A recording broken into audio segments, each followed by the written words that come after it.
The Tour de France is brought to you on Eurosport by Coca-Cola. Always for the fans.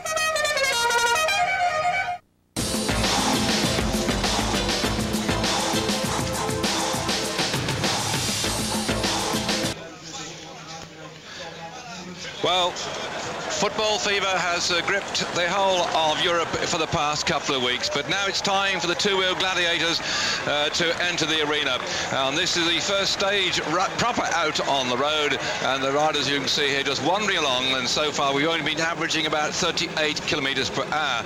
It's a very, very flat course today in Holland, as flat as a Dutch pancake, and make some very nice pancakes here too, indeed, I can assure you of that. So the riders really looking for the sprints, and we've had already a couple of them today, and the third one will take place in the town where they started this morning at Bosch.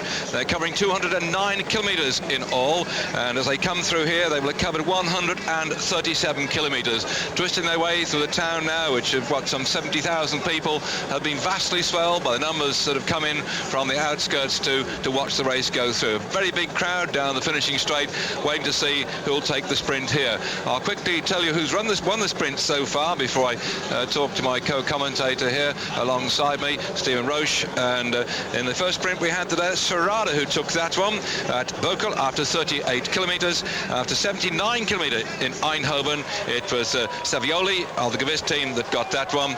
And now we're waiting to see who gets the third sprint of the day. A special prize here, which I'll talk to you about in just a moment.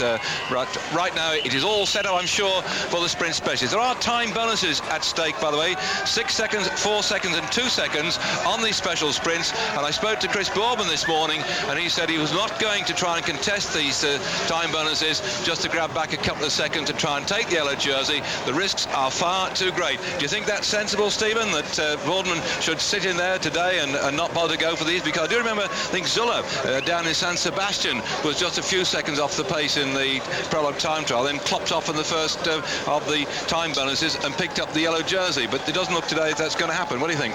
Well, first of all, we all know Chris is a reasonably good sprinter in a small group, but if he goes out and tries beating some of the big guns for a couple of seconds here in the sprint classifications, he'll be using up some extra energy which he might need later on in the mountain. So I think it's a good choice by Chris, although at the same time it's a very hard choice, I'm sure, because I'm sure at the same time Chris is anticipating the mountains next week with a certain amount of fear as well, because he knows himself, whereas on the flat he's okay, he can hold on, he's a good team behind him. If he got the yellow jersey, he could keep it for a day or two. So what he's actually doing now is actually playing all his cards for the general, hoping to do a good ride for the overall classification, whereas at the same time he must ignore the chance of going out and getting the yellow jersey for a day or two. So I'm sure it's a very hard decision for Chris to make, because having the yellow jersey in the back even for one day is a great thing in any Tour de France. It's his first Tour de France so far. After last year, of course, he fell off in the prologue, but now he has the opportunity. He's on the doorstep of the yellow jersey, and he has to kind of say, well, what do I do? Do I have a go and try and get it for a day or two or three and whatever, or do I just hold on and hope that maybe someday in the mountains I'm going to be good and hopefully get into a lucky break? So it's a very difficult decision for Chris to make, and I'm sure for the GAN team itself to make, because of course if Chris was in the yellow jersey, the whole GAN team get a big write-up and a big lot of attention. So it's a very difficult one to actually to look at. Is there also some benefit though, because you've worn the yellow jersey, overall victor too in the Tour de France, Stephen? Is there some benefit of being like he is now, not a marked man in yellow, and you can ride your own race? Because once you're in yellow, everybody watches exactly what you're up to. Well, that's one thing as well. Like where Chris, I think, is a rider, he's fairly well recognised by the rest of the peloton, but at the same time he still has a certain amount of manoeuvrability, if you know what I mean. Because the likes of the Romingers and the Zules, those boys, and the Jalabers, no matter what they do, they're going to have someone on their back straight away. Whereas Chris is still recognised as being a good rider, a future potential winner of the Tour de France, but not really recognised as the potential winner of this year's Tour de France. He's an outsider, so he will have a certain amount of flexibility. Well, we'll wait and see what happens. Certainly Chris this morning said to me that he didn't want to go flat out yesterday and fall off because all the eyes of the world press were upon him after his debacle last year. And he said also, I think it was a very interesting thing, he said, look, David, it's not a 10-minute race, it's a 3-week race. I thought how composed he was, and certainly he learned something from that crash last year. We all learn something every day in our life, but you learn something if you sit down and think about what you've done, and that's what Chris has done. He looked back at last year and he rode quite sensibly in the time trial yesterday, and in fact he said he didn't think he was going to do as well as he did do, and so he's quite surprised with the overall results when he finished in second spot. If you haven't caught up with the news from yesterday, Chris Bourbon in the 9.4 kilometre time trial, the prologue to open up the race, was in second spot by just 2 seconds from Alex Zuller. And let me also, if you're not used to cycle racing, whilst we give the yellow jersey to the overall victor yesterday, Zuller was also on the basis of being the first man to put the best time up, the man who takes the green jersey as points victor. And what they do in tours, if a man's got 2 jerseys, they pass down the second most important jersey to the man who's second on classification. So in fact, if you're looking in there for the GAN colours, all you feel back at home, forget it, look for the green jersey, because Chris Boardman is in the green jersey as the points leader. He's actually second on the points competition, but he's in there in a green jersey. When he won the time trial a couple of years ago, he was entitled to have the yellow and the green jersey, and of course in that time he passed the green one down to the second man in the prologue time trial. That gives you some idea of the jersey to look for. The yellow jersey on the shoulders of Zuller and the green jersey on the shoulders of Chris Boardman. In fact, as they're stringing along now, the other interesting thing too was that Zuller, likewise yesterday, didn't want to go flat out and was surprised. In fact, he hadn't really trained hard for the prologue, and so now the men in the 2 jerseys are sitting at the back of this bunch, and we're down for the sprint. Looks like Sverada on the front here. One of the Panorino riders beginning to wind it up now to leading out for him. Svara's been very, very strong so far. Won so about 8 races so far this season. Another sprint coming, and the colours of Sverada then. Abdul Jafron's back about 4 off the front, and Svara puts his head down and tries to go for this one, and still on the front. Then he's going along with Abdul Jafar on the left-hand side, starts to 1 up 2, but no, it looks, just on the inside. Well, Stephen, you pointed out, I don't know who got that one. I think it was. Very close, wasn't it? Very, very close, yeah, very, very close. We just got a glimpse there of the final kilometre there. There's people have been talking about it all along there, saying the last 3 or 4 kilometres is very, very dangerous, and we got quite a short glimpse of it there.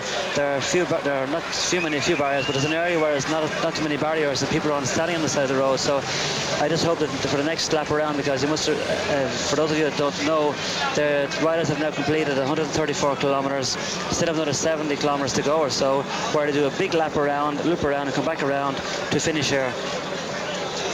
Well, very close indeed then. The sprint Ziner tries to come through a bit late on. What do you think about this one? There you go, the line. It's not Ziner, it's second. No. It's Traversoni, isn't it? It is, it's Traversoni, yeah. Well, they've been batting it out earlier on, so on my list I got Serrada first, Traversoni second. We'll give you the third as soon as we get it. We can inspect the course, and have a pretty good idea where the drama was, but right here, it's all new. You just can't train over a course like this, and the obstacles suddenly leap out at you, and there you are.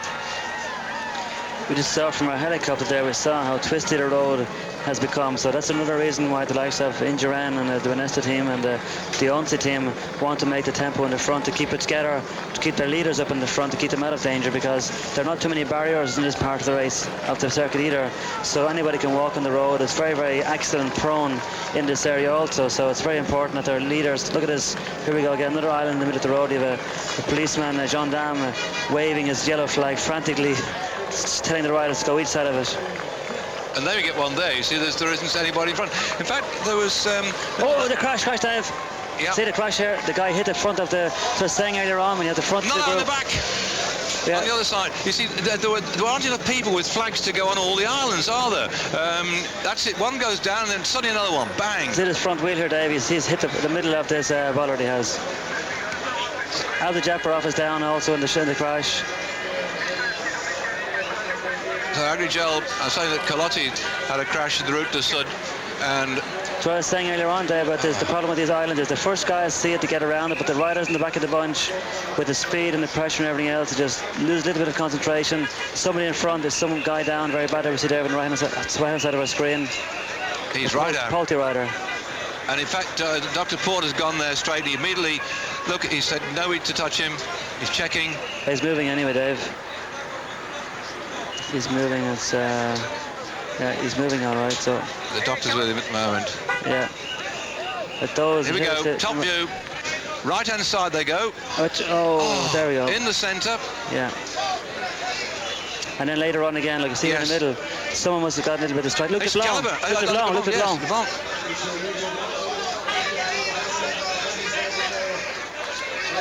He's back in again. Luc Leblanc was the one that was lying out there looking absolutely inert. Refin again have lost a couple of men here. They're losing so many men at the moment. This is amazing for their team. Let's hope it's not Abdul Jafros that's come down there. Abdul Jafros also fallen down. I think that's Abdul down there. Yeah. That's him there with the doctor. And the team are waiting for Abdul Jafarov, their star sprinter, past green jersey winner of the Tour de France. Abdul's had more than his fair share of crashes in the past, but that wasn't one that he caused. It was just one of those things that happened. Riders going all over the place as they dodge the street furniture. And you can see how nervous these riders are at the moment. All you people back at home, you know, I know so many people watch cycle racing who are not dedicated cyclists. You've got to feel for these fellas, haven't you? Riding their bikes at 25, 30 miles an hour, a big mob, 190 odd or so, all this street furniture, and here they are with 3 weeks of racing ahead of nearly 2,000 miles of pain and suffering, and they're on their bikes there. You've got to feel for them, the way in which they come out here and battle, and after all that emotion of falling off, they're actually then back on their bike, and they're going off with Jafarov again. Abdul Jafarov's team's gone round about him to try and get him back in the race. This is guts and courage, which you're seeing on your box, brought to by Eurosport. They're just amazing. People write to me and say they just can't believe that these bike riders do, but they do, and believe me, many of you just for fun. Some of these domestics don't really ever earn enough money to retire. They have to help like they're seeing now. We're going to get Abdul Jafarov back with his teammates here. Going to take him up the front because he's the money earner as far as they're concerned. This is an unbelievable start to 1996 Tour de France.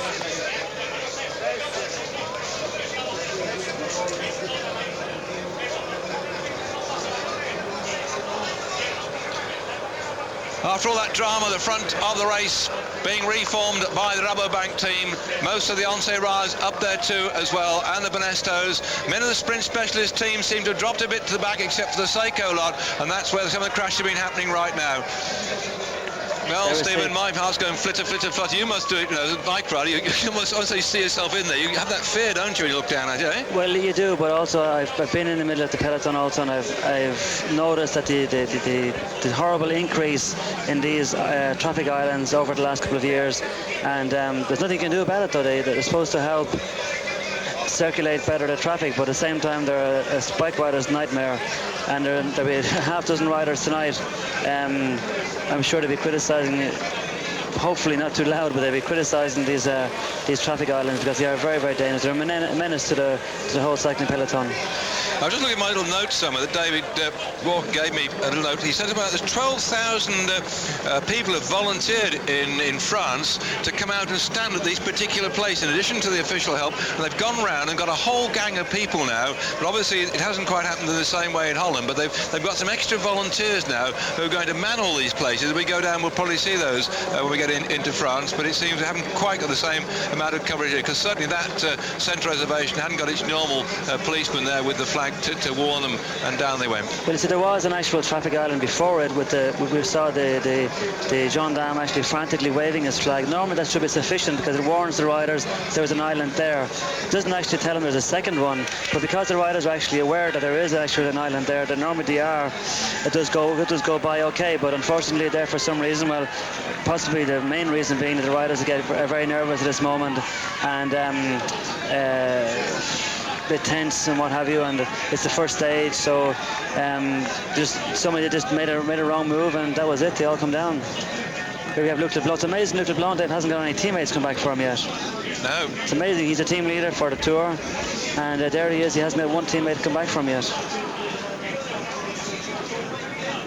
He's in quite big company here, though, because the Refin team are fairly strong, and they're going to work hard this one, aren't they? But it's a shake-up you get, too, when you come off. I mean, they looked very inert at one moment. His team cars dropped back, and of course the other thing is, let's watch this one again. Here we go. They'd already had the first island warned, but that one straight into the centre reservation, banged against the bollard, then took the other two riders. That included Luc Leblanc, went straight over the top, and then I think the other riders were a bit shaken by it and switched as well, and down they came. look at the gear that Luc Leblanc is riding, Dave. He's an awful man. He looks very, very slim, very, very faint, but he always rides these big gears. Speaking of big gears, Dave, I spoke to Zule this morning. He actually rode yesterday in a time trial at 55.11. Like we had a time check halfway yesterday. He was actually 5 seconds behind Boardman. Yeah, at halfway time. So like incredible power, like 55.11, Dave. But we saw Chris on the box, but also talking to some spectators from England who'd come over here to watch the race, and they were positioned towards the tricky part at the back, and they saw how Chris was beginning to lose ground there, in that he wasn't throwing his bike about on the bends and take it that much easier, so he must have lost it towards the back end, apart from Zula's big gear. But conditions yesterday were such towards the end that it was very tricky running. And Brochard's in this one, by the way, at the front. He's a useful mountain climber, so he's going to lose some time today if they don't get back, but again, he can put it back in the mountain. Brochard had a very good time trial yesterday as also, Dave. I see, where has he gone to? Oh, I can't see him. He's a very, very good time trial, but very good prologue yesterday anyway, so he had... And there he is, Brochard. He's actually one of the leaders of the Festina team, so once again, and he actually had a fabulous Midi Libre a few weeks ago. So riding with Virenque, actually possibly riding better, if not as good, if not better than Virenque in the mountain stages. So I'm very surprised to see that none of the Festina riders have actually come back and waited for him. But more importantly, the Polta team, because Leblanc is French. He's one of the leaders for the team here. He rode a fabulous stage in Dauphiné with the day that Indurain attacked the Jalabert. Leblanc stayed with Indurain. So here he is now on the stage after falling off, and none of his teammates have actually waited back for him, and it's getting to a crucial stage now where you're seeing that the team cars are going past fairly fast, so they cannot actually get in the slipstream with the cars because they're going too fast. So I'm very, very surprised to see that the teammates of Leblanc have not come back. Them all go through as they head in to the finish at Den Bosch, as they call it, shortened this lovely town, which was started by the Duke of Brabant, Henry I, way back in 1185. 20 kilometres to go. They swing yet again round one of those dangerous islands. Most of the field together here except for the group containing Luc Leblanc. Last time check we had 30 seconds off the back of this group, and Abdul Jafarov with the Refin team, or most of the Refin team, are even further back. No time check on that one at the moment, but that has been the results, the crashes that we've had in this race. A very nervous race it's been, but now they're just waiting to run into all the finish. 20 kilometres to go.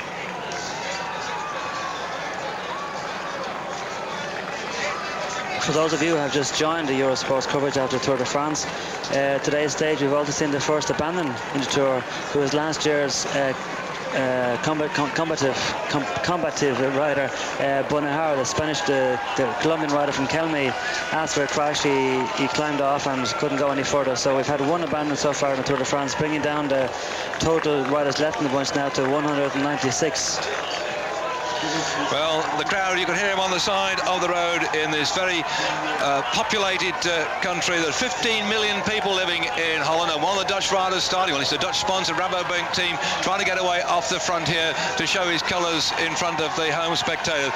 Masses of people come here to watch the race today. Look at them all along both sides of the road. It's been an enormous turnout. Yesterday was so great shame that the weather was so bad that in the time trial, they couldn't actually see what was going. Danny Nelson, the Dutch man here, who is the world amateur champion. Before we had amateurs and professionals join together and have just elite championships too. So Danny Nelson has been waiting in there, and now he's zooming off the front. He's gone on his own. Well, it's a dangerous thing to do with just about 18 kilometres to go. Twists and turns. He really needs one or two more riders to come up there with him. I say it's a massive crowd. Holland, in fact, has got 430 inhabitants per kilometre, 330 in Great Britain, 240 in Germany, 220 in Italy, 190 in Switzerland. So they've got the biggest population density in Europe, have the Dutch, and it seems that most of them have come out here today to watch the race, and those who aren't here could be watching on their screen. That's why Danny Nelson looking very good and very strong indeed, this fella.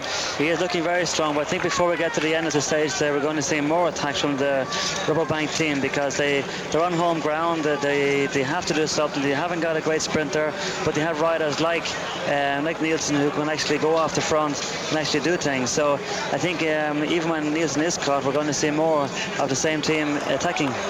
Well, we've had 3 departures in the Holland before. Amsterdam in 1954, Scheveningen in 1973, and Leiden in 1978. In fact, in Leiden in 1978, it was a stage that Roche won the prologue time trial, and they did, I understand, start in a hall in 1978 in Leiden when Roche won it, and it was so wet and the cold was so bad that the judges decided to annul the prologue, and I think they gave the prizes, but they didn't give the times because they decided that it was too wet, too slippy, and too dangerous. That was amazing. That was in 1978 when they had the start they'd lied, and the last time we were in Holland. It's the 4th time then the tour has been to Holland, and here on the front is the reigning amateur champion. There you can see the rainbow bands around his arm, and after you won a world championship you can go on wearing them on your sleeves. You've done got one on your jersey here at the moment, on your Coeur de Lion jersey. Where's your rainbow bands gone, Stephen? You do have rainbow also on your pyjamas? No, on the underpants. Here we have the Leblanc's group now getting back onto the back of the peloton. You just begin witness here the junction between the group. I'm sure Leblanc and Laurent Roche are very, very happy men now. I'm sure the director sportives are happy also, because losing time on the first day of the Tour de France is a big handicap. I'm still listening on race radar, so I can pick up anything to do with the Refin mob that are further off the back. And looking down there, you can see the bright red shorts. Then we go about just on the right-hand corner of your screen. Whoops, gone. That was Cipollini just keeping out of trouble, and Nelson getting really a hero's welcome here. The gap now 11 seconds. Actually, speaking about Cipollini's bright red shorts, I believe there was actually a protest about the colour of his shorts yesterday. I think it was possibly because they thought the red was nice coming down from the green, white and red for the Italian flag. They put on his shorts, the shorts were actually a different colour red, and somebody protested about it, and they came up with the fact that, well, okay, it wasn't really his fault, it was the dye in the shorts that actually wasn't right, so he got away with it. But it's amazing now the way people, the commissaires actually really kind of work on the reglementation of the events. Well, this man here in the Rabobank colours then on his way through. He turned amateur after a short professional career. He only had a couple of successes there, a stage in the Volta Ciclista at Aragon and a stage victory in the Volta al País Vasco in 1992. He struggled in 94, had a third, a second and a third at mainly local Belgian races, did Danny Nelson. But in 1995, when he went back to the amateur ranks after not a disappointing time as a pro, then he got the World Championships out there in Colorado. And the Once now are beginning to drive after him. The Once have a fabulous team, and as usual in all stage races, they always, when they go to the front, once the Once train gets going, there's no stopping them. So all they want to do is try and keep Jalabert and Zuli out of trouble by keeping a nice tempo up. As you can see, there are only 2 or 3 riders at the Once team actually riding in the front. If they're really worried, they would have the whole team up there. But all they want to do is trying to keep Jalabert and Zuli out of trouble, in the hope that they get a helping hand from the another island. That's very, very dangerous there again. Hopefully they get a hand shortly from the Psycho team. Well, this is going to play right into the hands of Danny Nelson, the Dutch rider who's gone rocketing away off the front. And the one rider out in the front now will be out of sight too, so as he twists and turns his way in towards the finish, and the bunch seems to be slowing down just a little bit, so that Dutchman seems to have done just the right thing. Most of his successes last year as an amateur came from events in Holland and in Belgium, so he's used to riding under these conditions. The man who's chopped off the front there again around those islands. That's going to slow down the chase, and that's played right into the hands of Nelson, who took the life into his hands when he did the same thing in Colombia and went off towards the end to take his rainbow jersey.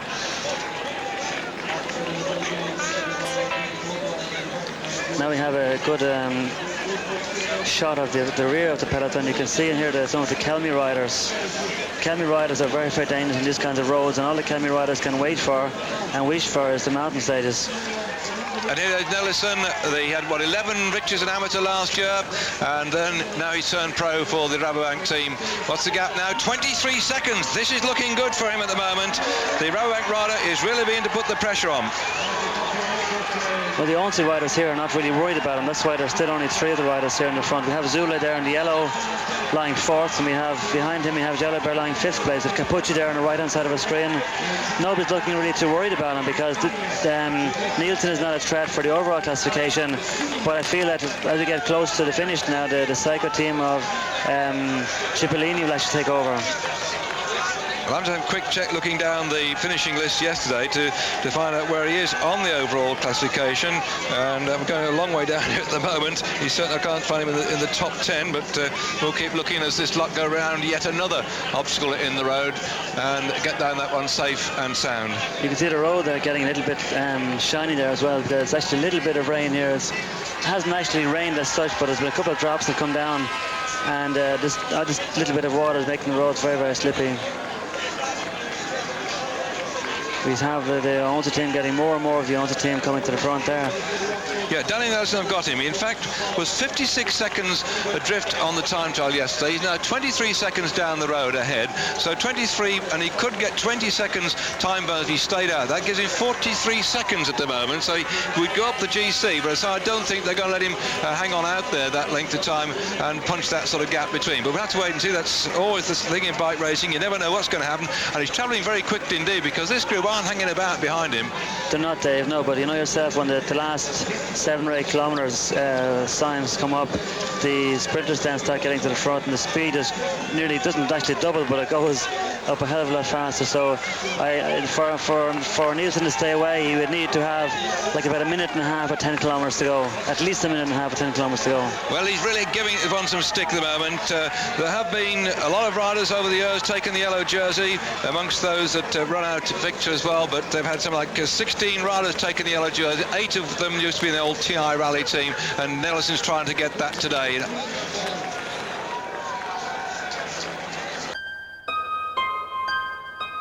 Play. Traditional camps, but we kind of give a stare out there, which is, I won't say better than the other place, but people can go home and talk about.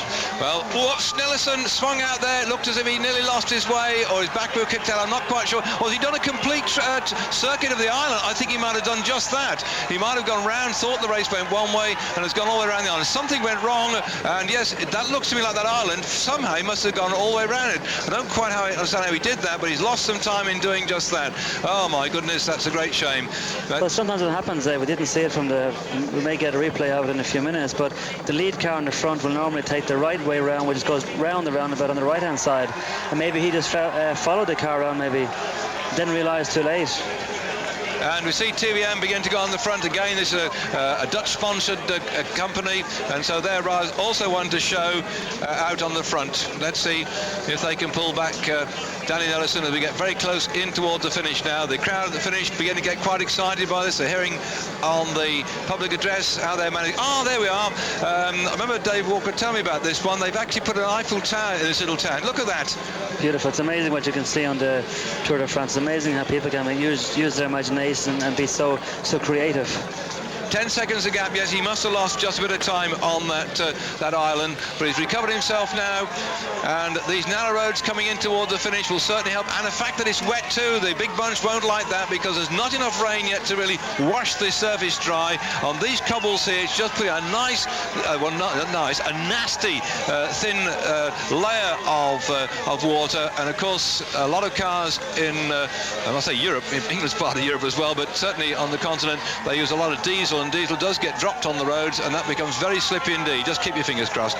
Especially this time of the year where they get a lot of get afraid of the rain. Well, we think so, get a lot of rain, but in Holland maybe get a lot of rain, but at the moment anyway it hasn't rained a lot apart from this week, so it's the first rain that kind of diesel you're talking about, Dave, is still on the road and hasn't been washed away. So riding along in your own here is nice because you can take your own line and go where you want, but riding back in the bunch is not so very nice because you have to follow the guy in front of you, and it gets very, very slippery when you get the slightest bit of rain at all. Well, the way this fellow's going, it's something, Selby, he might have actually gone and looked at the last 20 kilometres or so and sorted out this particular route. It's an unpronounced little village or town he comes from. It's Spijkhuizen, Sweikhuizen,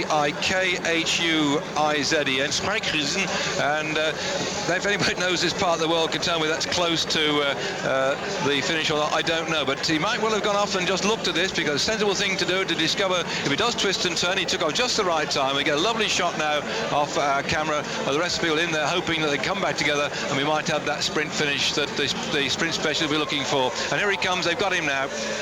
We got a close-up there of the peloton there. We saw that the Onza riders are no longer in the front of the bunch. They've actually dropped back. We just saw Jalabert there on the side of the bunch, but we have the TVM, the Psycho riders and the Robobank ride us all on the front.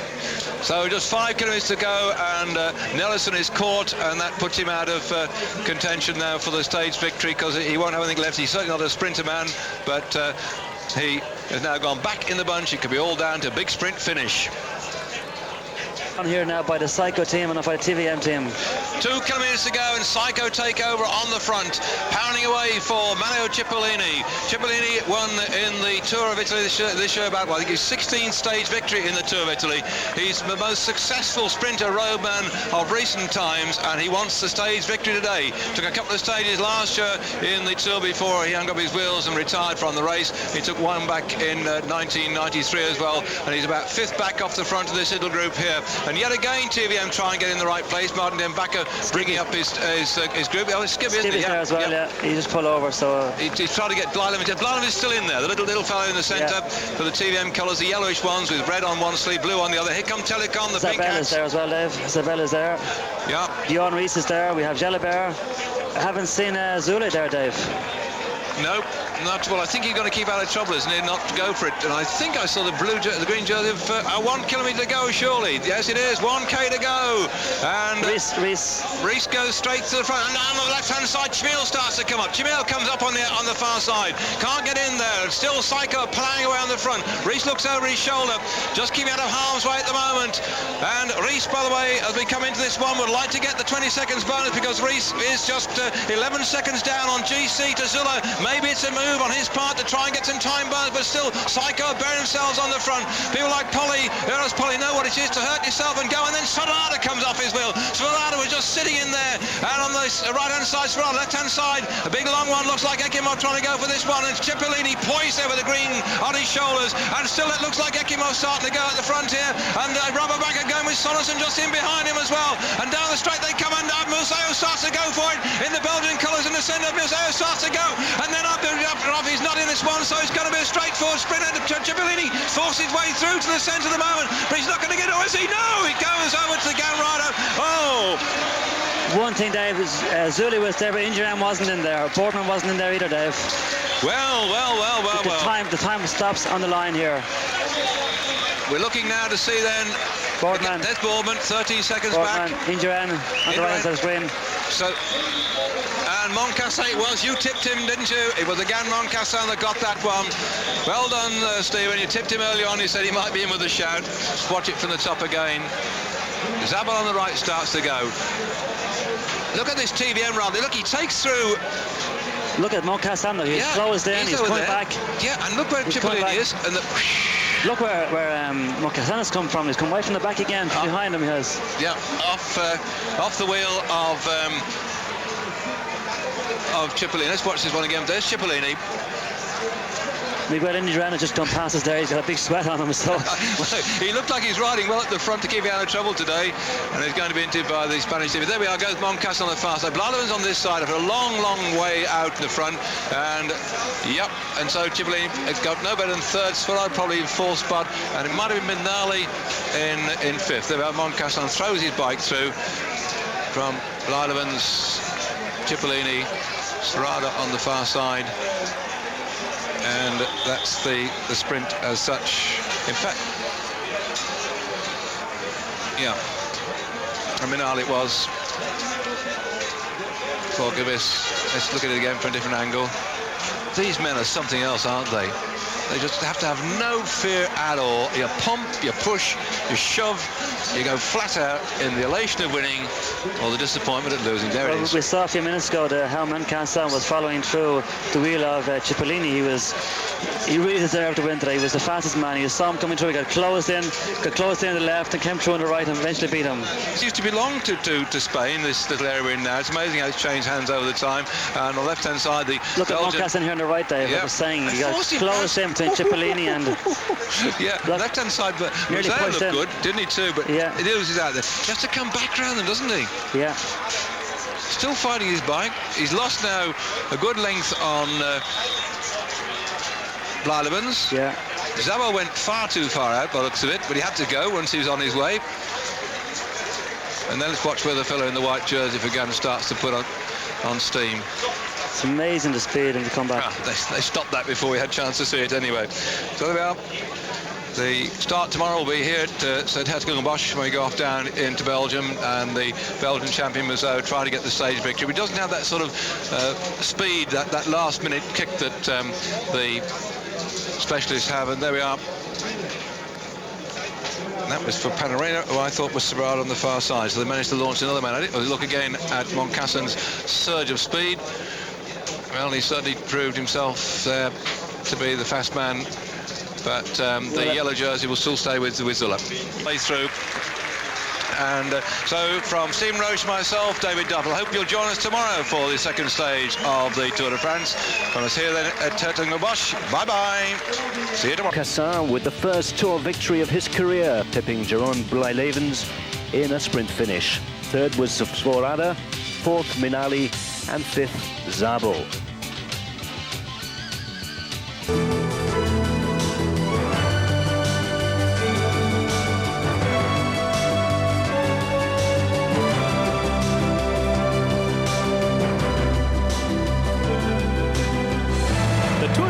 Was brought to you on Eurosport by Coca-Cola. Always.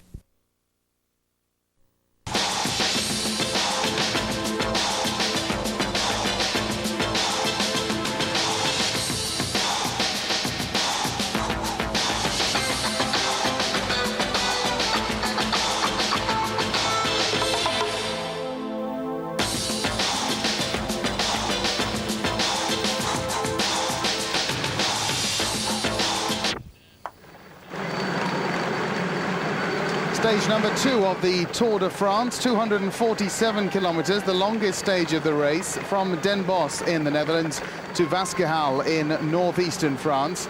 Unfortunately, we've lost our link with our commentators on site in Vasquehal. David Duffield and Stephen Roche will be with us as soon as we can get hold of them.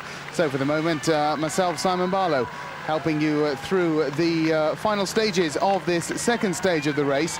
We have a breakaway at the front of the race, including the Australian there you can see at the back of the group, Neil Stevens, the teammate of the race leader, Alex Zula, who has been wearing the yellow jersey since Saturday's prologue time trial around Den Bosch.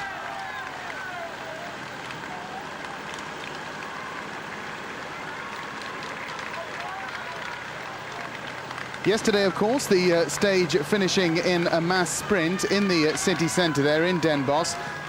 No breakaways through the early stages of that stage because of the dangerous conditions for the riders. Several riders falling. One of them, Hernan Buenahora of Colombia, pulling out of the race with a very nasty knee injury. And the conditions a bit dangerous again this afternoon. Wet roads, very unsummer-like conditions in Northern Europe at the moment. But a breakaway has been formed, and they are out there at the front of the pack.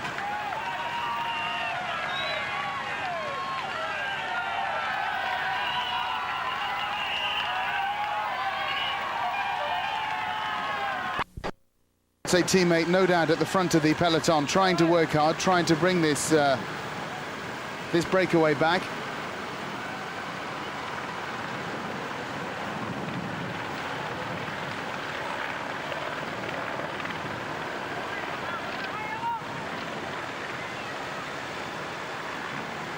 Johan Museeuw, the Belgian champion, also in this group, and that means it's a high-quality breakaway, of course. Museeuw, very much a candidate for a victory on this year's Tour de France. A former winner, of course, of stages. The winner of Paris-Roubaix this year, and who knows, Vasquehal's not that far away from Roubaix. Maybe Museeuw will be looking for his second win. So now we go back to the group, and for the moment, it looks very much as though it's the Gann team at the front of the peloton doing all the work. The Gann team from France, the team of Chris Boardman, of course, who slipped back to 9th place last night after losing just a handful of seconds, around 15 seconds at the end of the stage. And of course of Frédéric Moncassin of France, winner of his first ever stage on the Tour de France yesterday. And again, a candidate for a stage win because he's very much the informed sprinter at the moment. He proved that yesterday with that wonderful performance, coming from behind and pipping the likes of Cipollini, Svorada, Blijlevens, and Eric Zabel on the line. So the GAN team obviously thinking, if we've got a man that strong, let's work hard to try and have another mass sprint as we had yesterday. So they're doing the work at the front. There you see Francis Moreau of France with the former world champion bands working. Misfortune here for Stevens. He's on the side of the road. As you join us back here again, I'm not quite sure what happened. The cameras, in fact, were moving with the main field as they picked up Stevens here on the side of the road. I'm having a excuse me, a call of nature. Suddenly got a sharp pat from Stephen Roche alongside me. You realised what he's doing before I did, Stephen. Yeah, well, I kind of thought he was doing it, but then he couldn't be doing it. But why would he be doing it? Well, he's actually realised that the peloton are actually coming back at him. So he said, well, there's no point in going on and sitting long here. I'll have a pee now, because I don't have a pee now.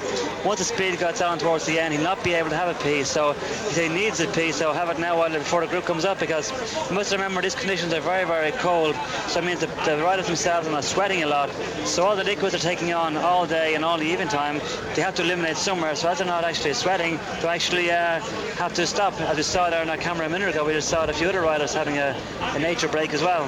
Well, the last time check we had on our headphones was 1 minute, but that's less than 1 minute now. In fact, the other three are sitting up too. So the calls of nature are now being made before the hammer goes down yet again. So we're going to see him come back into one big lump, see the commissaire's car pulling up, and Musea's also going to do the same thing. So by gentleman's agreement, they've all decided it's time to go penny spending. Or well, we're in Belgium now, is it franc spending? It is, but one thing with these riders, it's very difficult for them to actually stop, because as you can see along the right side of the road here, there are a lot of people on the side of the road. Whereas I remember myself, and it happens to other riders also, when you stop on the side of the road and there are people around you, you can actually get a fine for, as they call it, indecent exposure, you can call it, on the side of the road. So they actually get a fine. So they have to they cannot just go along and pee off the bike. They got to stop and try and find a quiet spot. As we saw Musi out there finding a small place there in the small gateway going in there. We saw Neil Stevens stopping off at a level crossing. So it's very, very difficult to actually do it on these, especially on these initial stages of the Tour de France, where you're always on a lot of small roads, going through small towns, and you always have a lot of people on the side of the road. As you can see here again from a helicopter, both sides of the road have a lot of people on them. And in fact, of course, with these modern materials too, the sort of clothing they're wearing now, much tighter fitting. In the old days, when I started racing with woolen shorts, they're much more flexible than woolen shorts. You could do what you had to do because you can pull the wool shirts up quite well. But these tight-fitting lycra ones are a bit difficult to operate with. But there we are. That's a good sight. We've got a lovely long shot of that field. 194 start this morning. Gelfie retired, so that's 193. Look how dense, Dave, the crowds are on the side of the road. This makes it very, very dangerous, because the riders are riding along like in a tunnel. If anybody just sticks their head out, or somebody wants to take a photograph even, it can be very, very dangerous. Speaking to the riders this morning, they were all saying that yesterday they were very, very nervous because of the people on the side of the road, not knowing what they're going to do. All I want is some child to put a foot out, and some dog to come across the road. There's no barriers there, nothing at all. So you can see here yourself, it's very, very dangerous. Actually, I saw a great difference between the crowds too. Yesterday they were coming forward. The Belgian crowds seem to be a bit more understanding, because there's probably more bike racing than anybody else in the world, and the roads here are somewhat wider than we've been going through before. But yeah, the feedback, I think Peter Voigt was telling me that some of the riders were complaining yesterday. There were some drunken spectators at certain parts, and they were throwing beer at the riders. It wasn't only the riders, it was the riders, the motorbike riders, the police, the gendarmes, the personnel. People actually were throwing out mace. Cubs. Yes. No. Throwing it, because Bonduelle is one of the sponsors of the Tour de France, and they had to give out these model tins on the side of the road. People were opening them up and throwing them back at the riders and throwing them back at the gendarmes that were going by. They were spitting out beer at them, shaking the bottles up sometimes, opening them as they were going by, and spraying it over the riders and over the gendarmes. So okay, it's only a minority that did it, but at the same time it doesn't leave a very good image behind when the riders leave Holland today. Great disappointment. Well, we're out of Holland now. We're into Belgium. Of course, we're going to the Flemish part where they speak that language. In fact, I've noticed a little thing. The book called The Untouchables, published by Wild Book Publishing in Colorado, with a lot of sort of translations from Dutch into English. And in fact, Oliver Hardy's catchphrase, "That's another fine mess you've got me into," roughly translates into Dutch. Now, what have you hung on my bike? That's a strange thing, isn't it? What mess you got me into? What have you hung on my bike? And when we go out to paint the town red, by the way, the Dutch go out to put up little flowers. And if a crazy person has been hit by a windmill, they call that minding your own business, you see. And the other one is keep the clogs off the ice of minding your own business. Very strange way of translating straight out of Dutch into English. And lovely people, very friendly. It's just a minority, which got a bit over-exuberant, I think, yesterday. And what a shame we had such miserable weather too. You didn't see our programme over the weekend. It was a bit damp, cold and what have you. But now the sun's come out and it's getting quite warm for the riders, except that crosswind. They all came back with the crash hats and put them in the car. I mean, you know, right, today some of the riders will wear crash hats right from start to finish, irrespective of the rules and regulations. They just say, I want a crash hat on my head, I feel safer. And I think, you know, they take that decision themselves. But it's intriguing there in those days that that's exactly what they did. They only did it when they had to do it. You're quite right in saying here that in Belgium, whether you like it or not, racing cycling, you wear a helmet and that's it. I'm not quite sure they say it has to be hard shell helmet, but certainly you have to wear a helmet. Yeah, you must wear a helmet. They don't actually stipulate hard shell or not, but a helmet is compulsory here, even for the professionals.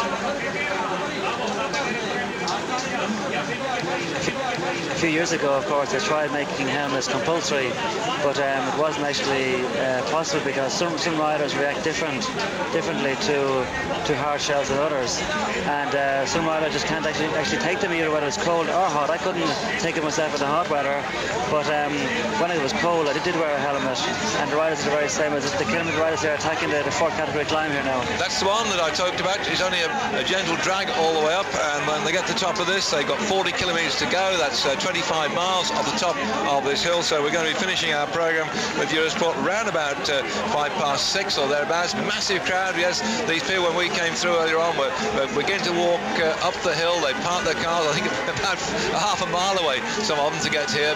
Massive crowd had turned out on his long, steady drag, so I think I've no chance of seeing Alan Piper's hot dog stall at the moment. He's probably stuck in the midst of this little lot. I'll tell you where it is when they turn around the bend, but nevertheless, in fact, they've gone past it now, yep, and they're climbing up toward the top. And when they get to the top of this climb, it's a very sharp right as such, and he's gone. There's a man gone down the road. Yes, Nelson's suddenly gone. Yeah. But looking at the riders that seem to be riding on a too high a gear. If you look at Jackie Duron here, he seems to have a very, very high gear for some reason, but Nielsen just rode away from him, didn't even attack. Yeah, and that's a right turn at the top, and a very, very fast descent down the other side. And here comes the bunch. They come out very quickly indeed. They started to rocket up here, so the pressure is really on the field now. That's the top of the climb.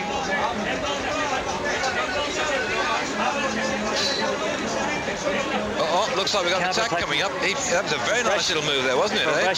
Really, the way he ducked inside the bank, the bend, cut through, and looks very determined now. It's worthwhile attacking. He's caught up with what was the early breakaway, and he really is rocketing through here at the moment. I think this might be Piccoli of the Brescia team. He's their best climber, but we'll keep our fingers crossed on that one. Madouas has got a puncture. We understand that Madouas has got a puncture, so that's put him at the back of the race just at the wrong time when the hammers come down.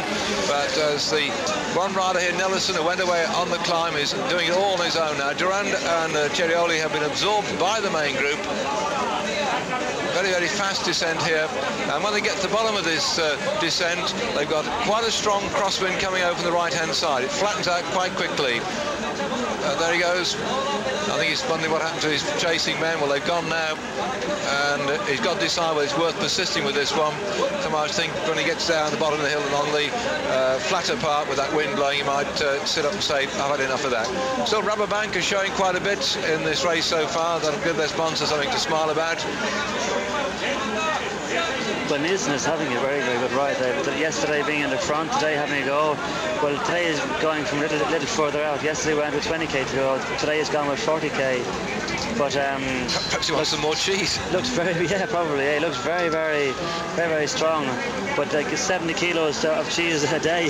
Okay, it is Coeur d'Leon. It is very, very nice. But still, I'm sure at the end of it all, he'll be getting a little bit tired of cheese, though. And there he is sitting and looking back, and we've got this one Breslau rider. It could be Piccoli coming across. As you can see here, the wind is coming from the right. It's going to be very, very dangerous here for the back of the group. As you can see, the group here getting strung out right along. So here's Ekimov, David. And inside 1 kilometre to go. Ekimov has done his usual tactics, launched himself off the platform provided by the Seiko team. Nobody at the moment is going after him, and he really is hammering along. He's got the wind behind him too. Coming along here, it's going to suit a man with a pursuiter's ability. The world pursuiter, a man who's had 10 world records on the track as well. Past stage victor in the Tour. Well, he's taken the right opportunity to go, and the rest of them are still hanging on. The sprinters are still waiting. They've got to get their teammates to do the work at the front, and can Ekimov hang on to the very end? He just goes slightly uphill on this particular point, and in the centre, the green jersey Serrano looks like he's completely lost this one, and Cipollini's out of it as well, not in with a shout at all. And Moncassin's coming up to try and get third spot as well. Moncassin in the white, the man you got to watch for. He could take the yellow jersey, and the Ganman could as he comes through now. Moncassin is trying to go for it, and Cipollini thunders through as well. Cipollini in the centre now, going for it, and Blailemans on the right-hand side. Cipollini, Blailemans and Sverada go for it. Cipollini from Blailemans and Sverada, and Moncassin a disappointing fourth.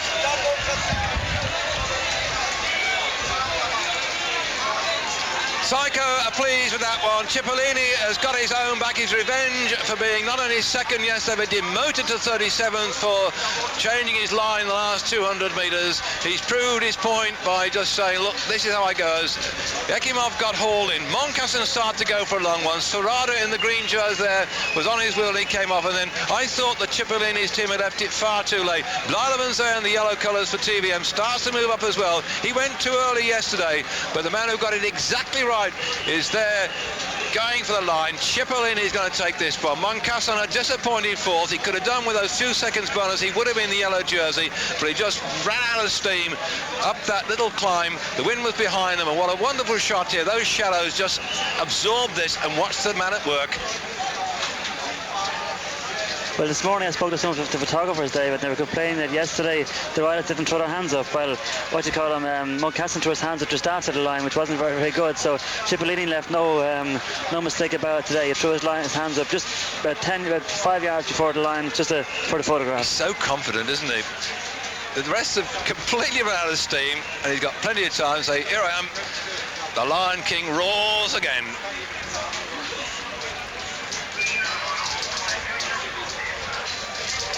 That's it then, and we're watching this little lot. We didn't see the yellow jersey come in there, but I'm quite sure they're all together there, I suppose. But there we are. Well, we're back on air again tomorrow with the Tour de France live in the afternoon, and I hope you'll join us for some more action. Sorry about running a bit late and making a mess of the other programmes for you people back at home, but that's the problem when you get a headwind. We should probably have a headwind again tomorrow, and we could have another big sprint finish as well as we go down towards the outskirts of Paris. In fact, there's a metro ride away to Nogent-sur-Oise if you happen to go out to Paris for some bit of reason, and nip on the metro up to Nogent-sur-Oise, because that's where we'll be tomorrow on the stage, which goes down to Basqual, and they're going to cover 195 kilometres tomorrow, so a bit shorter than today, and even if the wind's blowing, perhaps it might go just that bit quicker. It's only a rolling sort of race. There's only three. No, I thought that. It's a pity, because Moncassin, if he'd gotten third, he would have gotten the jersey, wouldn't he? I say it's only three. I better check my bit of paper. Yeah. Sometimes it's 3 on the road, and then it's 4 to finish, so... Hang on. No, it's only 20, 12 and 8, so the stage victory goes to Cipollini. He had a couple of victories last year in the Tour. He had one 2 years before that in 1993, so now he's got his 4th stage victory, and the Coca-Cola girls up there, he loves this bit of the action, I can tell you. But he won 16 stages in the Giro as well. I've got him down to be the man in the green jersey when he gets to Paris, but a big fella that's going to have terrible trouble to go over the top of the big mountains, so perhaps he'll retire before we get the big stuff. But what a character, and look at those hats, bottle tops. Very smart looking way of equipping the girls. Oops, the wind here is nearly blowing them off. So Cipollini has got his victory he's been looking for, and Moncassin disappointed in the centre there because he just needed to get into third spot. He would have taken the yellow jersey, but that, as far as we know, is still on the shoulders of Zuller. There we go with Cipollini first spot. Blyleven's just behind him in second, and in third the green jersey of Sferrada. Cipollini, when he does win, he wins clear, doesn't he? Yesterday was a little bit scruffy, a little bit dirty, but today was... Hey, they got Betting in second spot. Yesterday was saying again. Yesterday the mistake as well, Dave. So No.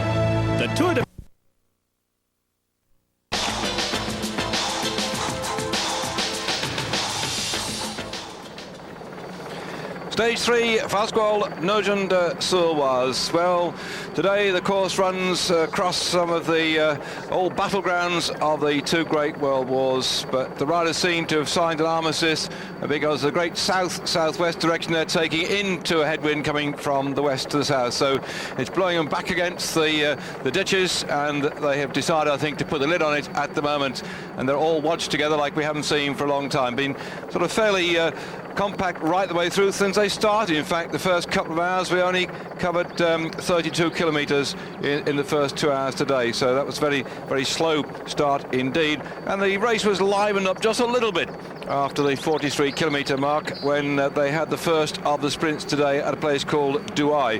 Baldato took that one just ahead of Blyleven's and Sferrada in third spot. Sferrada again getting himself some extra points in the green jersey competition because he started this morning with only 1 point separating him from Moncassin. You may remember that sprint, if you saw it in our programme earlier on while waiting to come on air with the race, that he and Moncassin were thundering across the line at the arrival at Vasqual, and Sferrada finished third, Moncassin finished in fourth spot. They got 26 points on the points classification for Sferrada and 24 for Moncassin, and at the end of it all, when they totted the lot up last night, judges found that in fact Sferrada had kept his green jersey by one slender point to Moncassin. So in some respects a disappointing day for Moncassin. He tried also to take the yellow jersey in his time as well if he'd gone across there and got third spot, because he had a more time bonus, because he had already in the day taken other bonuses. He took the first one of the day and got himself 6 vital seconds,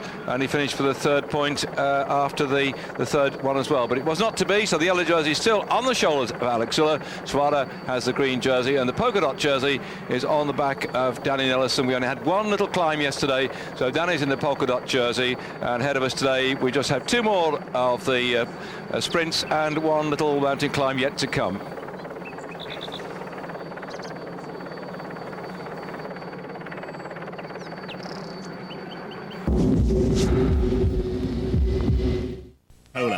And of course, a lot of people might say, well, we know where Stockholm is, and Istanbul and Athens and Buenos Aires and many of these big towns. Where is Lille? Well, of course, the reason they're doing it, Lille is saying, here we are, we're right in the centre of this big TGV rail network, and you can get there in a very short space of time from many places. Here we are, PMU sprint coming up now, and they've rolled across the line then.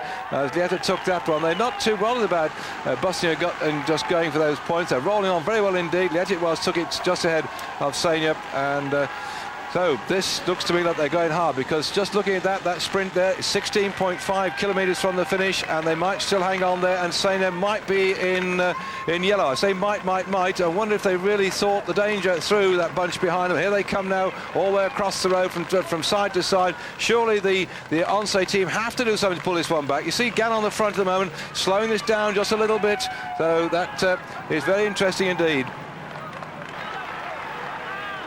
1 kilometre to go, and Moncassin on the left-hand side starts to launch off an attack. Surely they can't go that far out.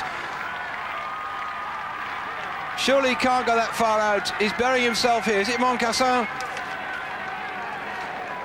It looks like Moncassin going for an awful long one. 1 kilometre. Well, he's a sprinter. I shouldn't have thought he should go that far out. Or perhaps it wasn't, but no, it must be one of his lead-out men. I wouldn't have thought he'd go that far. In fact, he's behind without the crash hat on. And still on the front, Eurosport is burying himself right now. Shamil, I see the black and red set in there too at the moment.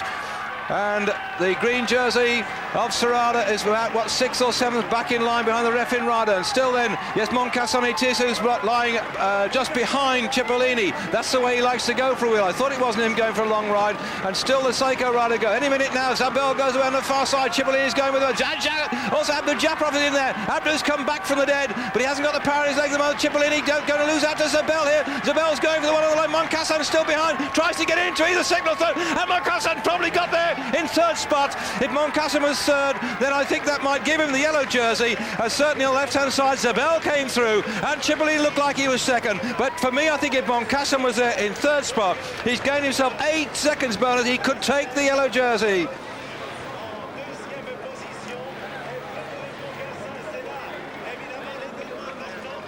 Let's watch it again.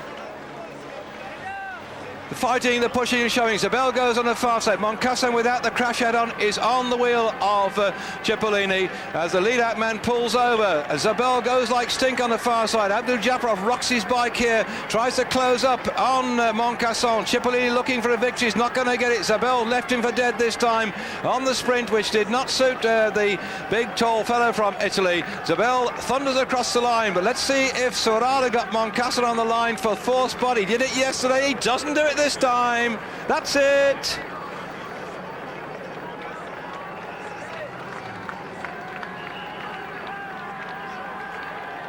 Well, if my calculations are correct, then the yellow jersey will go to the local man, Moncasson, who buried himself today. He managed to get past Serrada, who denied him the victory yesterday, or at least the yellow jersey, by just pipping at the line. But this time, he came in third after Zabel rocketed through. Cipollini just didn't like this uphill sprint, bit too tough for him at all. But it goes to Zabel from Cipollini and Moncasson. Wait for confirmation after this break.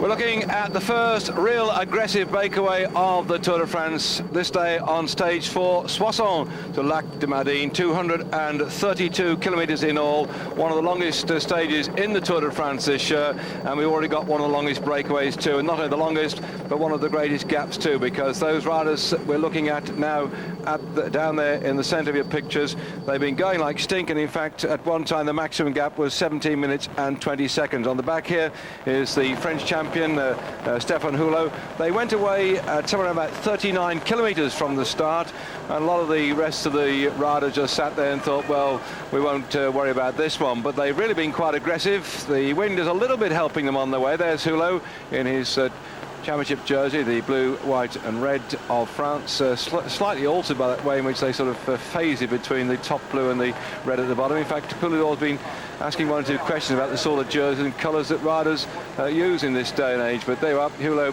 wearing the Gann version of the championship jersey of France. We're just looking now at Mariano Piccoli of Brescia, and they say that he disappears off our screen and we lose sight of him. And the entourage behind the moment as the cameras go across. I'm just waiting for them to pick up some more of these riders. Yes, there we are on the screen. Myself, David Duffield. Good afternoon to you as well. We've got Stephen Roche out on the course, and he'll be back at the finish before long. I hope to have a chat with him likewise.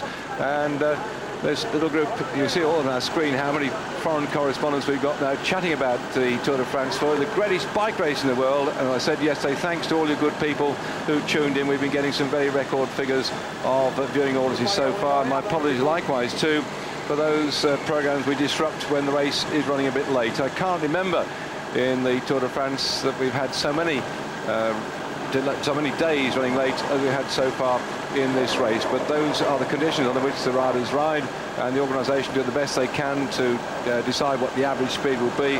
And if suddenly the wind gets up in their face and the conditions get awful and the rain comes down and it's miserable, then we find that they're inclined to take it a bit easy, and who can blame them? So also in this breakaway group then, Yaman, we just spotted him disappearing down there. And on the front now, guess who? Danny Nelson. I don't think a day has gone by but we've not seen Danny Nelson the world amateur champion. Before now we turn into just the elites. We have no longer any amateurs or pros, but there he is out in that leading group already. He's been a very, very aggressive rider right the way through, and we're now going back to the main group to see who's leading the chase. Ross Lotto in there at the moment. There's a fair amount, and looks like Telecom are beginning to put the hammer down as well. We've also got the world champion here. Alano starting to work on the front. So the fair number of riders beginning to get a bit concerned about that breakaway group. We're only 2/3 of the way through the race, but nevertheless you can see the speed is absolutely up now as the riders are pushing as hard as they can do.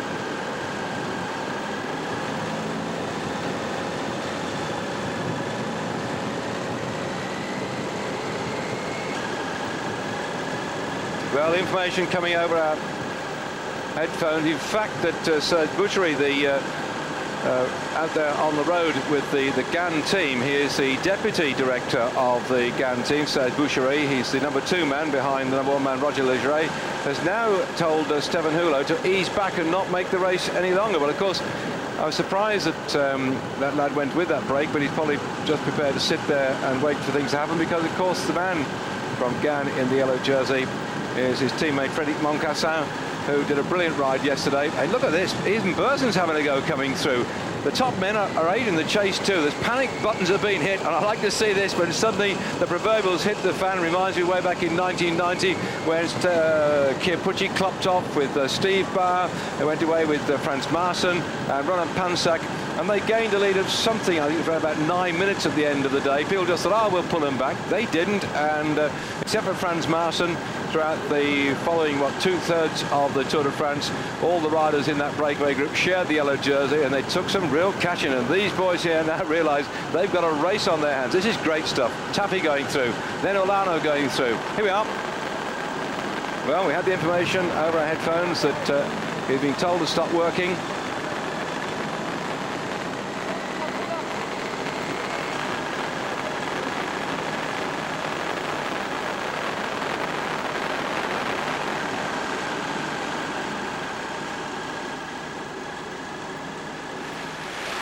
And there he is.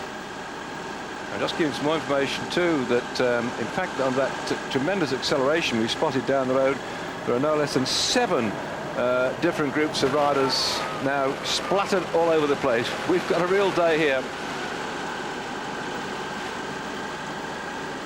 It's going to be one of those days too that if you manage to, or don't manage, if you have misfortune to be disruptive, because certainly they're looking at the Mavic car in the background. That's a neutral service vehicle. This is a fair-sized group here, probably around about 40 or 50 riders, and as a field this morning around about 191 starters. It certainly has split into lots of dribs and drabs. So today we're going to see, I think, a tremendous change in the general classification overall, right down to the 191st man on general classification this morning. There was only, looking at my little list here, 19 minutes and 34 seconds separating them. Armstrong's in this group, Museo's in this group. We know there's Chamil on the right-hand side. We know Bersen's in the group as well. A lot of top men have managed to hang on there. I'm waiting for information about... Yes, Ushakov is there at the moment. Where is Chris Boardman? Where are the GAN team? GAN look a bit conspicuous by their absence at the moment of this one. They certainly wouldn't aid the chase down. This is a fair old sort out today.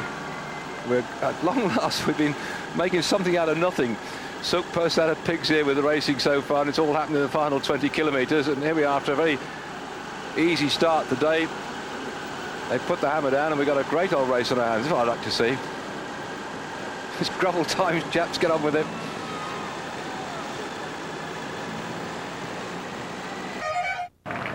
So these 5 riders then set off from Spot-on this morning, full of hope and aspiration, as many other people did, and on this 232-kilometre stage they managed to get away after some 39 kilometres had been covered, and now they're well in with a shout to get the victory. That gap is so far back to the big group behind them. And say with Spot-on, I remember having to stop there on my tricycle when I went to see the Tour de France in 1955 when, yes, I was riding a tricycle. It's a full-size one, by the way, don't laugh. I've actually ridden the Mersey Roads 24 the weekend before, rode all the way down, and it was a conversion set with the axle bolted into the frame.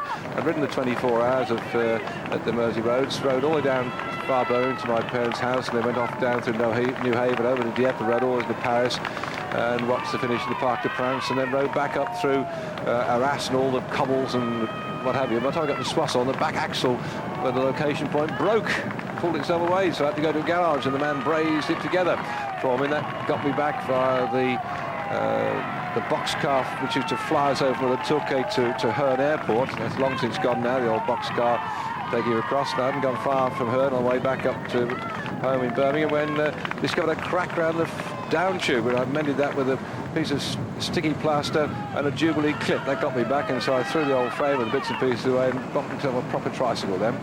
But that's a bit of history for us. Soissons, that was a long time back. And that was the year that, say, Robinson finished in the Tour de France, and Tony Hall was the L'Alton Rouge, the tail end Charlie, the first time the Brits had got there. Tony Hall, the last thing I heard, was out in Canada. I think he's been one of the driving forces in the BMX movement out there in Canada, and he came over to the Tour de France when it reached England a couple of years ago. Ron Robinson has been away from the sport for quite some time, but his daughter has taken up cycle racing in good form, but she went into mountain biking now and is making quite good progress too. So that's the Robinson you see, Louise Robinson on the mountain bike results. That's Brian's daughter. Brian's still looking very fit indeed. In fact, when we had the Tour de France in Great Britain a couple of years ago, it really was a gathering of the clans. That's Prudenza in. We've heard it, simulation that Levneski and Stevens are at least three riders who've fallen off in the peloton. There must have been a touch of wheels there. Hope that the Bold Neil gets back in again. He's one of the sterling hard workers in the Onse team. 5 kilometres to go.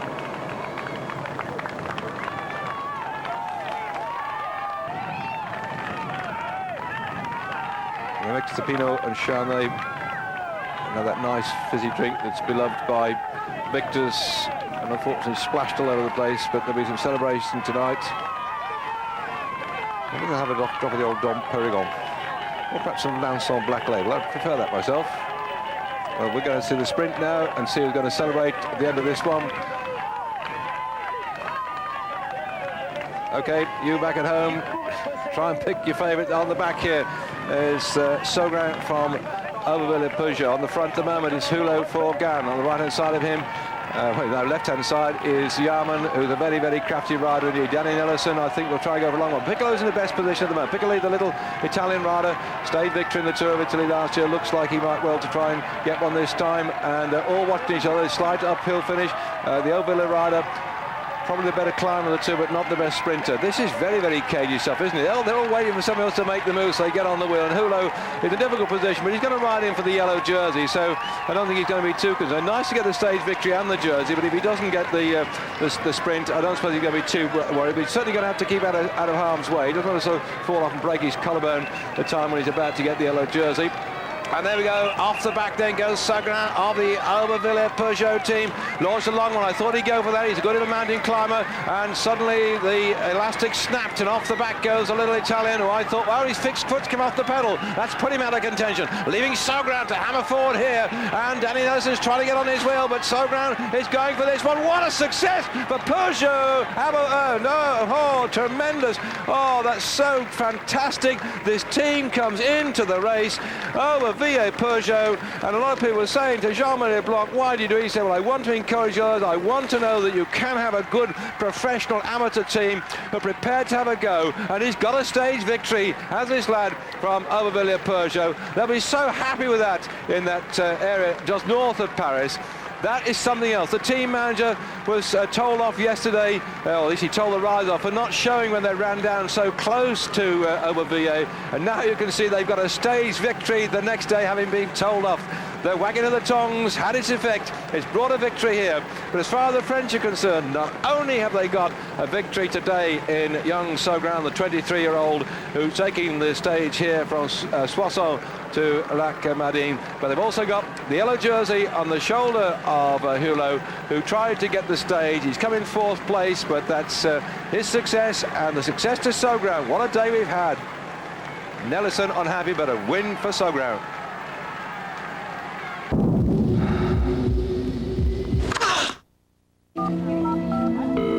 Always for the fans.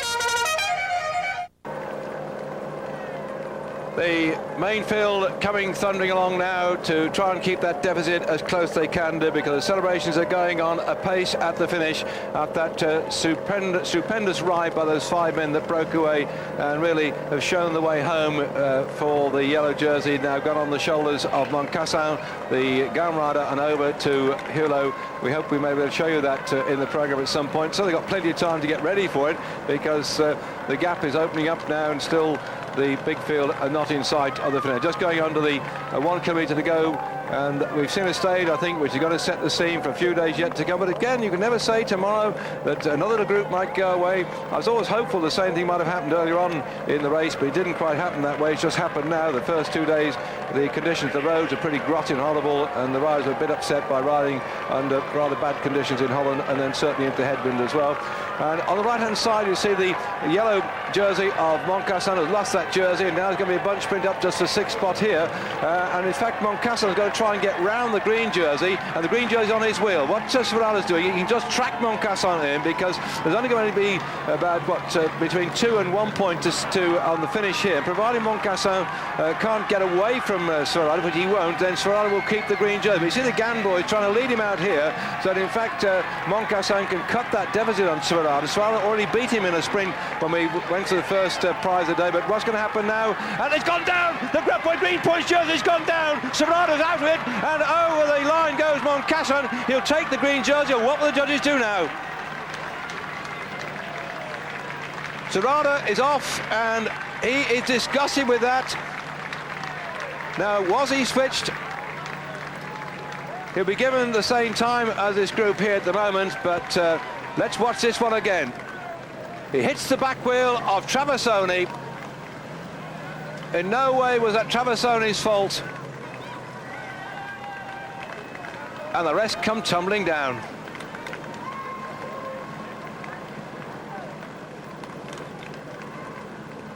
Rees is also off against the barrier. Let's watch this again. The green jersey, he has to stay close to the yellow to preserve that green jersey. He's looking for a way to go on the outside, and he hits the back wheel. Takes down the Festina rider, takes down the Refin rider.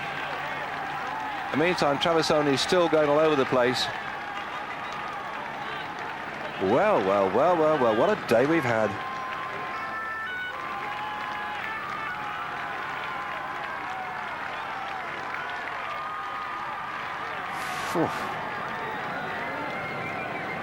That shows you really why the top men try to keep out of trouble. Rees was well out of what he thought was going to be any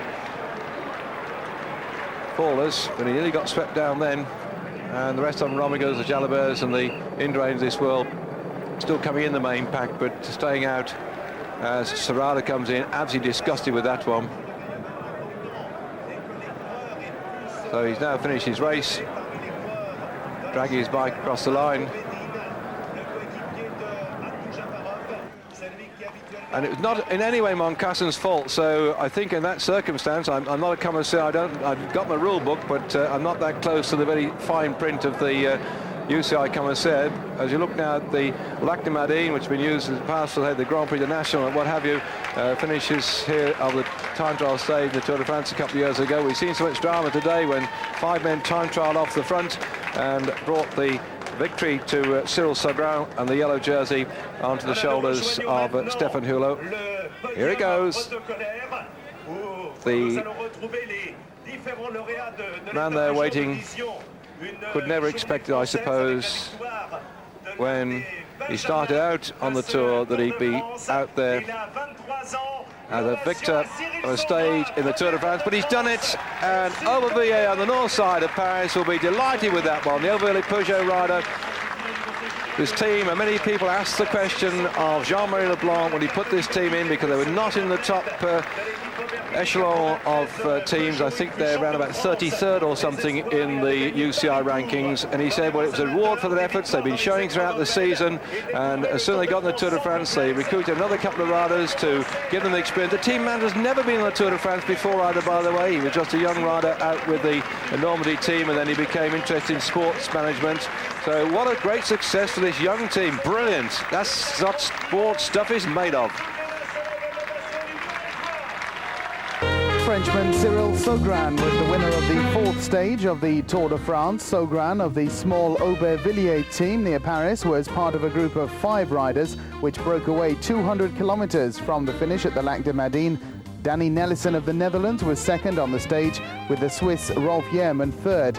It was a great day for the French. That breakaway came in almost 4.5 minutes ahead of the main field, and one of them, the national champion Stefan Hullo, is the new race leader. He takes over from his GAN teammate Frédéric Moncassin. Moncassin is now in 6th place. Chris Boardman of Britain is down in 13th. The race hits the mountains at the weekend.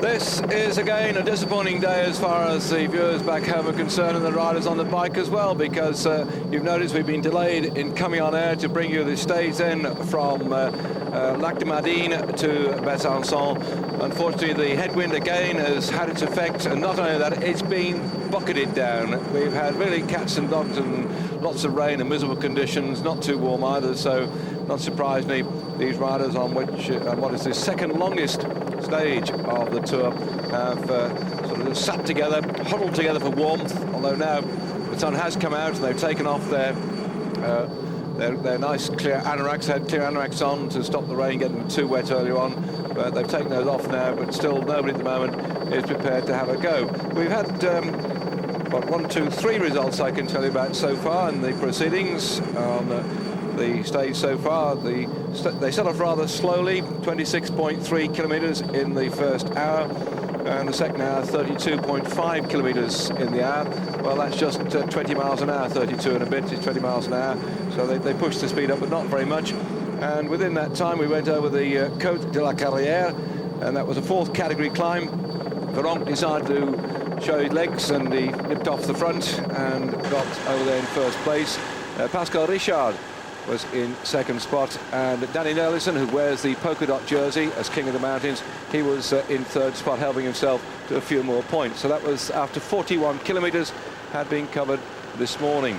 After 48 kilometres at Valcouleur, we had a sprint where Moreau just got ahead of Moncassin, both those riders from the GAN team, and Piccoli was in 3rd spot. It was quite a narrow bit of a sprint actually, and somehow it looked like Jalabert tried to get himself up in the 2nd spot, got squeezed out and finished in 4th. He's been usually keeping out of the way of the sprints for the points competition, but I'll tell you more of that in just a moment, because Moncassin wears the green jersey.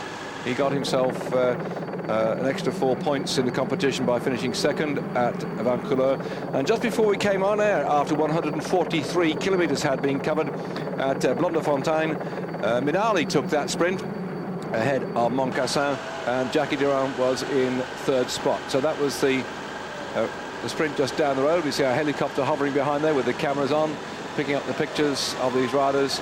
They begin to smile now. The weather's getting somewhat better, and those have been the 3 little bits of bursts on the banjo we've had so far today. Moncassin being 2nd twice, so it's giving an extra 8 points in the King of the Mountains jersey. Sorry, in the points jersey, the green jersey as such. There they go. Well, I've just given the bloke a bit of a build-up, and off they go. The Agrigel team here are determined to have a little bit of a go, and Jackie Durand, who's noted for lone escapes, he got himself that 3rd spot in the sprint just down the road, and here we are, he's 64th overall, 5 minutes and 9 seconds down. But the ex-twice champion of France, the winner of the Tour of Flanders as well, the man who last year took the yellow jersey in the Tour de France in the prologue on day 1, when he was able to blast away on the prologue before the rain came down, has now decided to try his hand. He's well known for these particular efforts, and sometimes they come off. Let's watch him go again.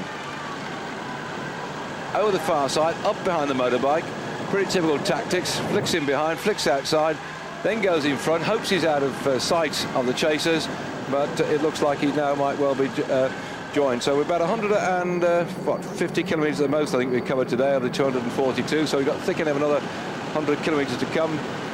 It's about 60 miles, so we could be on air for another 3 hours or so. And oh dear me, it's just a bit hard in the saddle for the lads, but some of the commentators have been sitting around a long time waiting to go on air, and we know how difficult it's been for these riders into the strong wind and the rain. So Gironde has gone away now.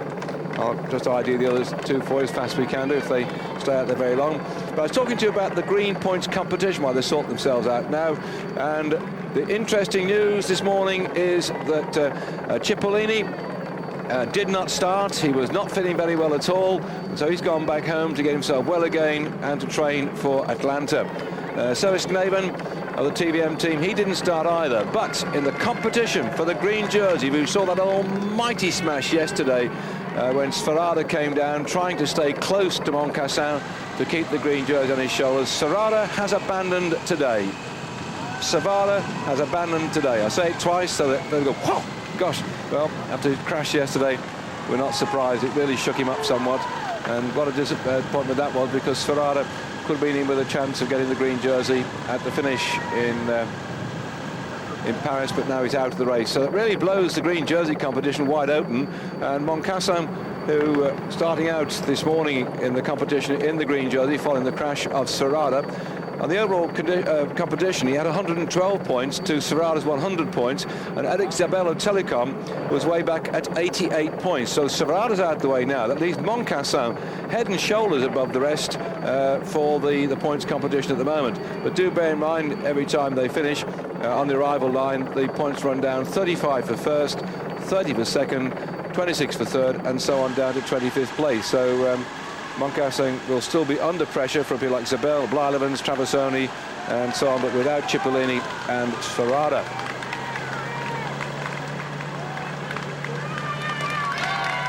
Well, the strongmen are beginning to have a go now.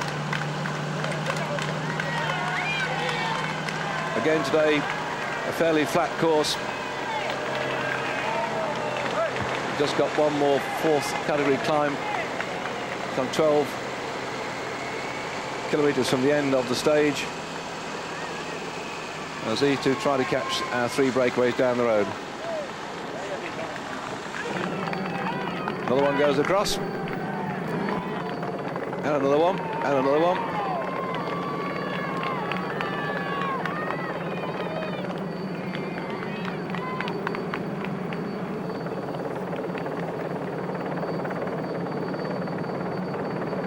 Typical tactics from riders hoping to get in a winning break, or occasionally the top men who see a danger man going away, sending one of their teammates down the road to close down the break, sit on the back and keep an eye on affairs.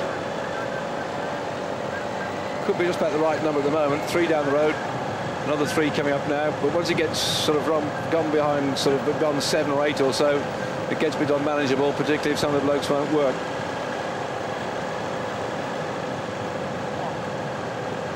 Taro doing a lot of work here on the front. Already he's had a go getting away. Early in the race, and here we are, our little leading group.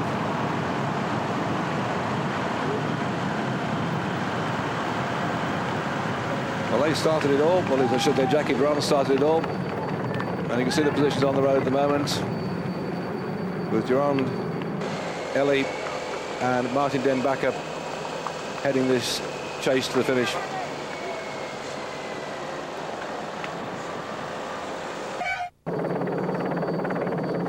The main group still all together on this stage 5, Lac de Madine to Besançon. That word Madine, by the way, the L'Equipe newspaper is very good at having a play on words, and with that great success yesterday with the French getting the stage victory with Saugrand from the Lobovier Peugeot team, with now just some 60 kilometres to go, and the fact that Stéphane Hulot took over the yellow jersey and Moncassin took over the green jersey, they got this big headline you can't ever get into. Oh, that looks a bit nasty, doesn't it? It looks like Ushakov to me. Let's hope he's not in trouble, because he is a fairly rapid lad, and I've got it right, it is. Oh dear me. I thought he was in too much trouble. He managed to beat Lance Armstrong in the sprint when the two of them were away last year in the Tour de France, had notched up his. So that was Gerard Porte, the team doctor, one of the, I think it's 4 doctors on the race actually, who was attending to him. He's the senior doctor, Gerard Porte, been on the race for many years now. And Uchikov, let's hope he gets back into the field without much difficulty. Calcaterra off. Well, that's it. If you're 17 minutes and 35 seconds down, you're riding for Seiko, and your main man Cipollini has decided not to start today because he's not very well, then the best thing to do is try and make a name for yourself with a long lone break, I suppose. So Calcaterra now is off down the road, whilst Uchikov back with the doctor is having a bit of attention, and that may or may not bring some response from the field to see if this lad's going to get pulled back. Let's see.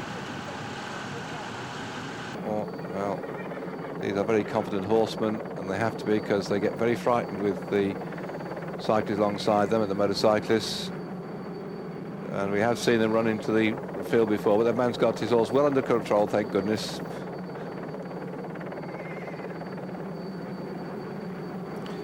I've just had a little bit of a gallop there with one man on a horse trying to outstrip the Tour de France. We're on this stage 5 of the Tour. In fact, cyclists have raced, or cyclists singular, here's a bit of other background information for you people who wonder what I'm blathering on about from time to time. Cyclists, or single cyclist, has raced against a horse in a particular circumstance. You know about 6-day racing as Calcaterra goes down the road now, he having just got about 100 yards lead off the front. The 6-day cycling, which we know today on the indoor tracks with 2 riders changing hands, changing partners on the track, they go whiz round to see who can cover the greatest distance in 6 days. That goes back to a challenge many years ago in the late 1880s it was, when a chap on an old penny farthing, watching this gap 17 seconds now, there was a challenge laid down, because people used to lay bets in those days, wagers they call them, and one man wagered that he could ride further than a man on a horse in 6 days. Now, the man couldn't have one horse, so he had to change of horses, and they set this thing up in the Agricultural Hall in London, and they had this track laid out. It must have been a completely circular track, I should have thought, in those days, rather than the sort of ovalised one we've got now, but that's what they did, and they challenged each other to see who could go the first, and the man on the horse was beaten by the bloke on the bike. So that was where 6-day racing came from. Well, the change from 6-day racing and where it all started from. We're going to talk to Stephen Roche shortly. He's got his mobile phone, and we're trying to pick up information from time to time, because he's got the inside line on the teams and what's happening. Francie goes over the top here in first spot.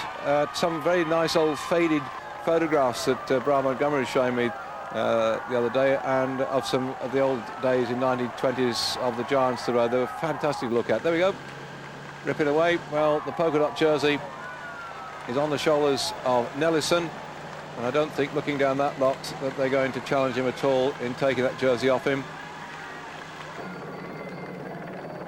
Nellison with 20 points, Piccoli Breschlat with 10 points, Arrieta with 5. And that fellow there, not in any way on the... That's Christophe Moreau, not in contention with the polka dot jersey. That'll stay on the shoulders of Nellison. Hanging on in there for grim death at the moment.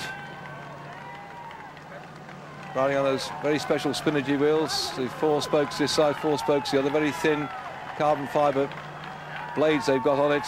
And cutting through the wind here. It's now on his shoulders as such. And the field have him nicely in sight, though. They may just let him sit out there and wait a bit before they put the hammer down. And you can see the string now beginning to form. Very good straight run up the Boulevard de la Glette in towards the finish. And the crowd have waited patiently for this moment to see who's going to get the stage victory. And still Decker is hanging on out there. This is a very good ride as far as he's concerned, because the rest of the field being very careful. There are patches of water on the road, although it's mainly dry. These are troubles when you go around a corner and you find that the trees have got the covered the water, so that in fact they haven't dried out in what little sun but plenty of wind that we've had. Still 3 kilometres to go. Well, Jan Raas, the director sportif of the Rabobank team, is spending more time now bringing on new young talent. What they've got is a contract with the Rabobank, not only to sponsor this professional team here, but to put money into development of young riders in Holland, and with the hope that in the future they can restore the strength of Dutch cycling to where it was when they had riders capable of not only winning the Tour de France, but taking the King of the Mountains jersey. They dominated cycling for so long, and then suddenly Decker gets absorbed. That's just what happens. You go out and you do your best, and suddenly puts the hammer down, and the difference in speed, you can see here, is absolutely enormous. Uchikov on the left-hand side, another one likes to go for a long ride towards the end and split the field, but they're watching every move here.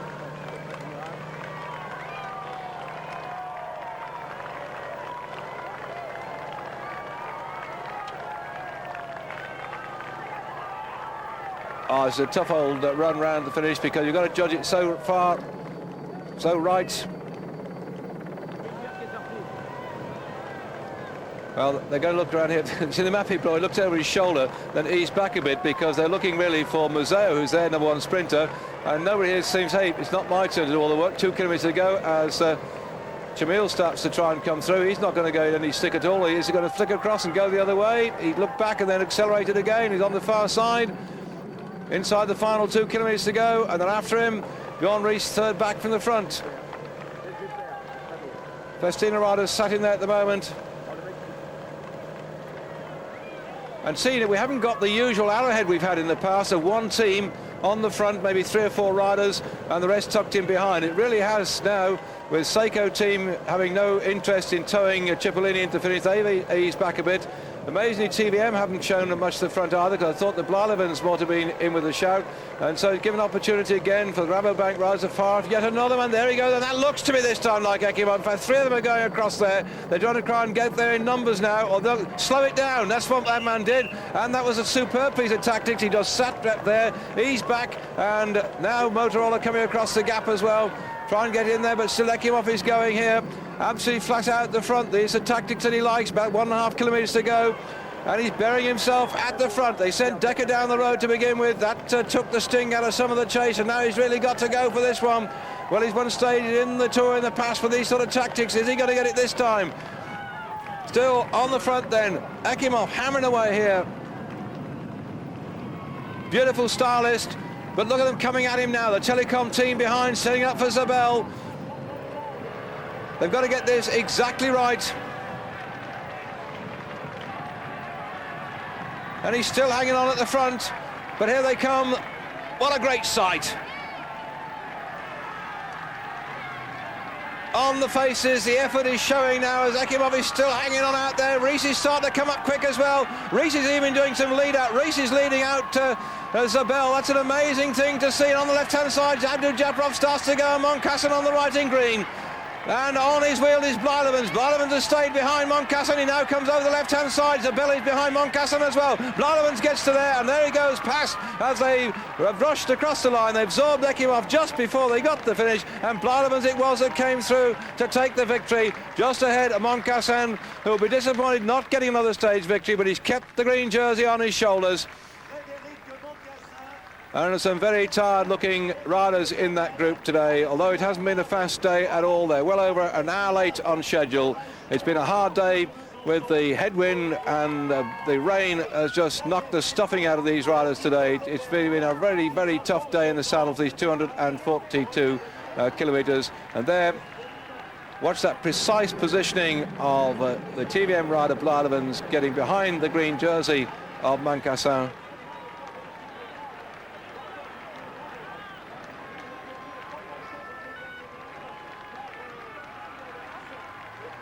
And there he goes. Enough time to straighten his jersey. That's cheeky for you, isn't it? Moncassin second, Zabel in third spot. The heaving mass riders here, watching the expert sprinters up in front. This time, no clash of wheels, no falling off, thank goodness. What a cheeky thing to do. Well, he won a stage in Dunkirk last year in a confident style. I thought this lad's got some talent, and he's come good just at the right time to take this stage. ahead of the green jersey of Moncassin, who will stay in green for tomorrow. And yet another fairly flat stage tomorrow as well, but we're going to take a short break and we'll bring you more of the results in just a moment. To me, getting towards the back of the race, they hadn't been most successful. Look, we're not the most successful team, but we're the best good-looking team. Well, had a good look then at Blyleven's. This is still the yellow jersey, Stefan Ullo of the GAN team. So happy to keep that jersey. And what a tremendous performance it has been for this young 25-year-old rider. Now having that yellow jersey to go over the top of, or take the place of, his French National Championship jersey. So GAN having two men in the cabin here. This is the tent shape behind where they prepare the riders to bring them out onto the rostrum. It's just down the line from the commentary points. I could look over and look at them, but at the moment we're looking up on our camera here to Blyleven's. Yet another success in the Tour to this young man here, who still, I'm sure, has got a lot ahead of him. He's maturing all the time. He's quite I won't say frail, he's got enormous thighs really, but he's quite a slight sort of bloke, so we'll watch him take this one again. I'm sure we're going to see a lot of him for many years yet to come. Such confidence.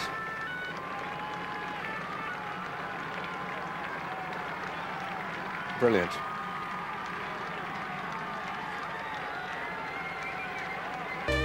The Netherlands' leading sprinter Jeroen Blyleven's was the winner of the fifth stage of the Tour de France.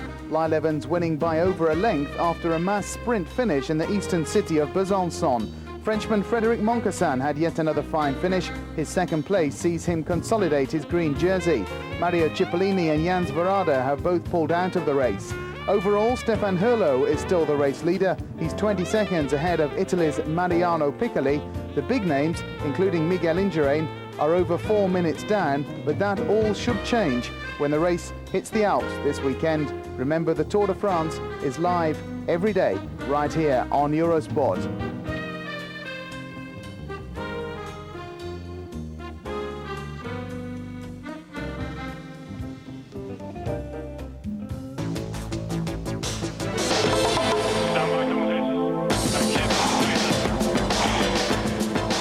Stage then today covering 206 kilometres from, in fact 207 to be precise, from Arc-et-Senan to Aix-les-Bains. They've been there 19 times in the past, the Tour de France, and eventually they'll get to the finish after what has been a very tumultuous day.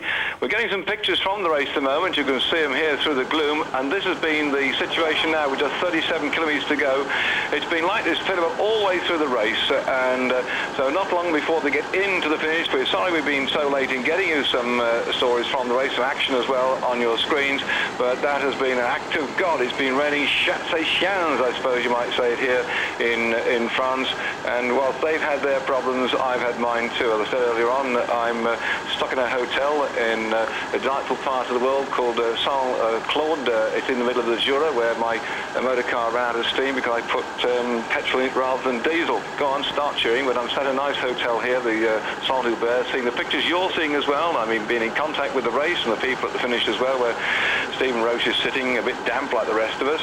And my thanks, though, to the people at the total station in Saint-Claude, Salle and Claude Parisi, who looked after me and arranged for the Renault garage, which was just across the way, to now siphon out the petrol and put the diesel in it. Well, that's been the problems of the day as far as I'm concerned, but as far as the riders are concerned, they've had to race through, again, some very, very damp and dismal conditions. 7 men have retired so far, including Lance Armstrong, Eddie Saner's gone, Jean-Claude Robert's gone. I'm just waiting for confirmation of the other 3, but those are 3 men of the 7 that have gone out of the race so far. They've come through the Jura, which under normal circumstances, a very nice part of the world, is rolling countryside, and they've taken en route today in the race a number of climbs, a 4th category climb just out of Arc-et-Senan, and then we went through a sprint at Le Pasquet, another sprint at Pont de Navoy, another climb at the Côte de Château-de-Dieu, and then on in through to the last 1, 2, 3 climbs a day, and a short sprint which will come up with 24 kilometres to go. So a sprint yet to come, but there have been 4 men out in the lead. They had a lead of 3 minutes and 20 seconds, and this race today has exploded, but perhaps the yellow jersey might be safe and sound by the time we get to finish the race today.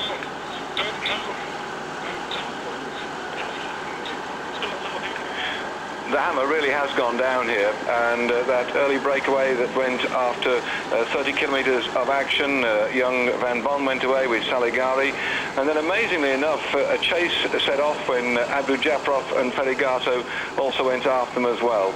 Well, Abu Japrov is not best known for a man who's prepared to go from the gun. Imagine that 30 kilometres had elapsed only on this 207 kilometre race, and off went the bold Abdu down the road chasing after Van Bon and Saligari. He was in fact dropped as we climb over the biggest climb of the day, the second category climb of the day, the Col de la Croix de la Serra. He got shelled out the back, but the bold Abdu chased yet again to get back into the race, and finally made his way back up to Saligari and Van Bon and Ferrigato, who had that little 4-man group at the front. Maximum lead, I say, was 3 minutes and 20 seconds. Van Bon had been over the top of the first climb of the day, and he took the lead at that particular point, getting himself maximum points on the first fourth category climb. He went over again at the next climb, and Van Bon, as far as I know now, subject to conversation, having gone over the top of the next climb as well at the front, is now in the lead on the King of the Mountains competition. So that's a change which we're going to have today, but the biggest change really to me, the fact that Armstrong has retired from the race. Armstrong, I spoke to him this morning, and Lance was under some pressure really. He got the television cameras round about him. We were there asking him questions, and it was all to do with yesterday fracas. I'm not quite sure that's a French or Italian word or Latin, but fracas it was yesterday when we had a pile-up in the race not far from the finish, and he was seen to be gesticulating to one of the Italian riders, and in fact they fell out, and the judges caught sight of this little lot and reprimanded him. And this morning the pressure was on Lance to say, you know, what exactly happened, and he was saying, well, this chap was going zigzagging sideways all over the place, and it's in the sport, it's one of those things that happens, and you know, I was just very nervous at the time, like everybody else was, and I'm very sorry about it. So he was apologetic about the whole thing, but whether that's upset him or not, or whether he's actually had a crash, I haven't yet been able to find out, but certainly Lance Armstrong's off his bike and on his way home. Now that to me says that one or two of these riders have been fed up with the race so far. We've had rain, miserable condition, headwinds, a lot of crashes, and the Tour de France is certainly every rider's ambition to do well, but of course the Olympics are coming up, and Lance Armstrong has already been tipped as a possible Olympic winner, and so I suppose that if he's had a few problems today, he said stop this for a game of soldiers or cowboys or whatever they say out in Texas, and has gone back home to train for the Olympics. I don't suppose that his sponsor Motorola will be too happy, but Motorola are going out of the sport at the end of this year, and Lance is looking for a new contract, so perhaps he's every man for himself at the moment. I don't know, we'll update you on that as it goes on. So here we are, this long string of riders now absolutely hammering along here to the finish at Aix-les-Bains. We finished here 19 times in the past, and the last time we finished here it was Konishev in 1991. The sort of picture you're getting now off our cameras, if you've just joined us on the live program, or you're seeing it on the recorded version later on, are the best we can do at the moment. The helicopter's having difficulty picking the sign up from the cameras on the motorbikes, and also they're having difficulty with the helicopter to pick the pictures up from the long string of riders, our usual aerial view, which I know is entertaining to all and sundry. So just look at this. And this is something else, isn't it? Just to find on what would normally be in the Tour de France some beautiful conditions. They've been going through the Jura, through some nice vineyards where there's some delightful wine made in this part of the world, and normally the people out on the side of the road would be enjoying summer sunshine and cheering on the riders who would not be baking to death rather than being under these conditions. It's not too cold, by the way. The temperature's been around about 19, even up to 24 degrees at one point, but it's dropped back a bit under the rain, and the wind has been coming across from the right-hand side, from the right shoulders. It hasn't been a headwind. Sometimes it's veered round a bit slightly against them, but generally speaking, look at that speed on your screen now. That just shows you how they're travelling along, but what they've got to be very careful of is this road as it twists and turns. At this sort of speed, you've got to be careful not to apply the brake. Another sharp right turn here for the finish, you see, right at the Boulevard de Robert Ballier. The cars now start coming into sight then, and still that Rabobank rider with somebody on his tail is trying to stay clear. They're still out there at the moment. This is that turn, and he's nearly gone out of control then. There's another left-hander. He won't get yet to the 1,000 metres to go. That sharp left-hander around the avenue de Petit Port, and still on the front, the Rabobank rider. Give me all he's got. He nearly came off under those conditions. It's very, very slippy indeed, but good running once he gets round the right-hander inside the final 1,000 metres, and there it is now. He's round that one. He's head down. So he's got one right-hander to come now.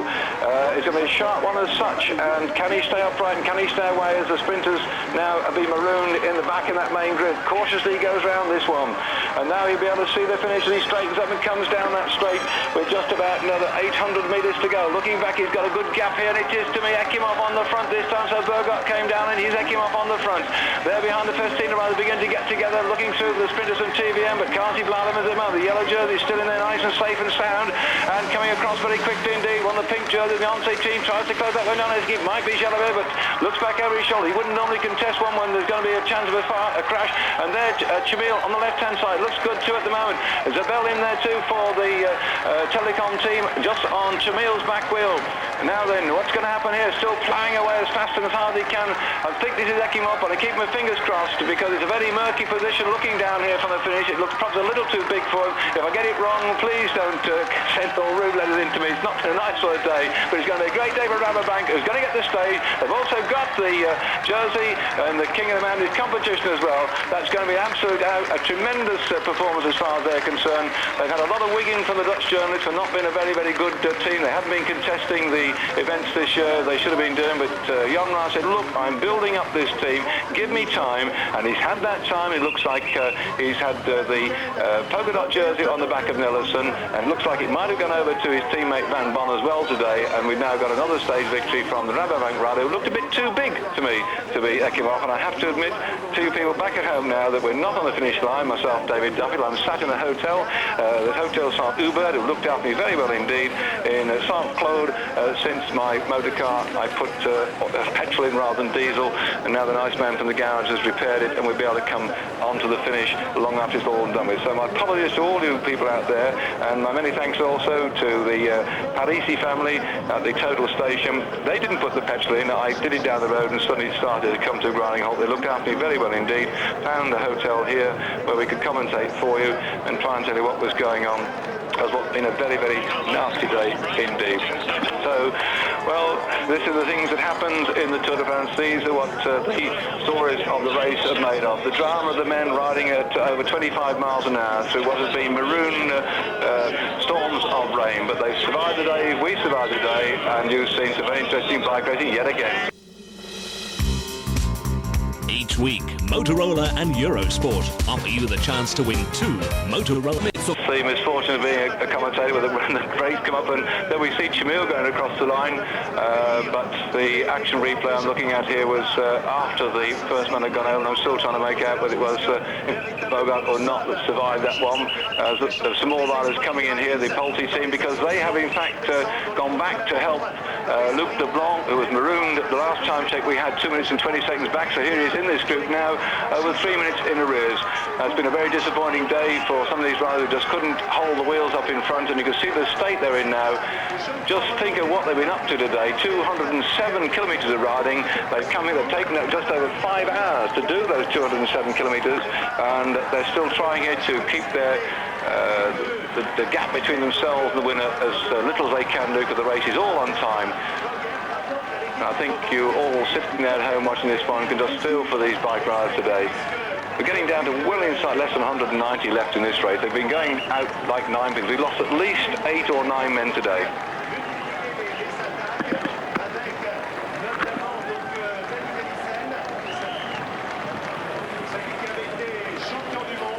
There's about over 30 riders in that group. There's the polka dot jersey Danny Nelson in the midst of that group. He got really shelled out today, and I don't think he was expecting to keep it on his back when one looks at the course that they were riding over today. But the last information I got was that Van Bon had collected enough points on the mountain climbs to have moved up into the, as we look again at the victor of the day, and it certainly doesn't look like Yakimov to me.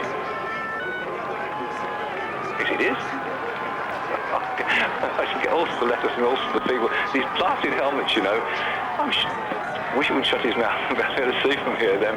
Sorry about that, two good people back at home. And if you want to sort of sit down and draw lots and see who gets it right, and then we shall see who gets his name out of the bag, and I might send him a free Eurosport pin. Again, looking how they came round that corner and nearly came to grips, got such grief. The onset rider goes far out on the far side, nearly hammers into the barriers. The Rabobank rider cuts on the inside and makes a good move there and manages to stay upright. That was jolly good. Mind you, some of these tyres they've got at the moment are so much better on the in the wet. They've got a centre tread to them, which is for the fast part. On the side of the tread, they've got a tread which is well and truly crossed to get the grip. But it certainly isn't the Ekimov up there. I'm now going to dig through my pictures here of all the Rabobank team. I started with 200 miles. I don't know them all by sight. I noticed that this is a lot, but I haven't got this one. I'm now going to flick through quickly, see if I can see it. I'm sorry that I've lost contact with the race because of the misdemeanors of the motor car, but the people here in Saint-Claude have been very hospitable, looked after us very well indeed. There we are, our victor for the day.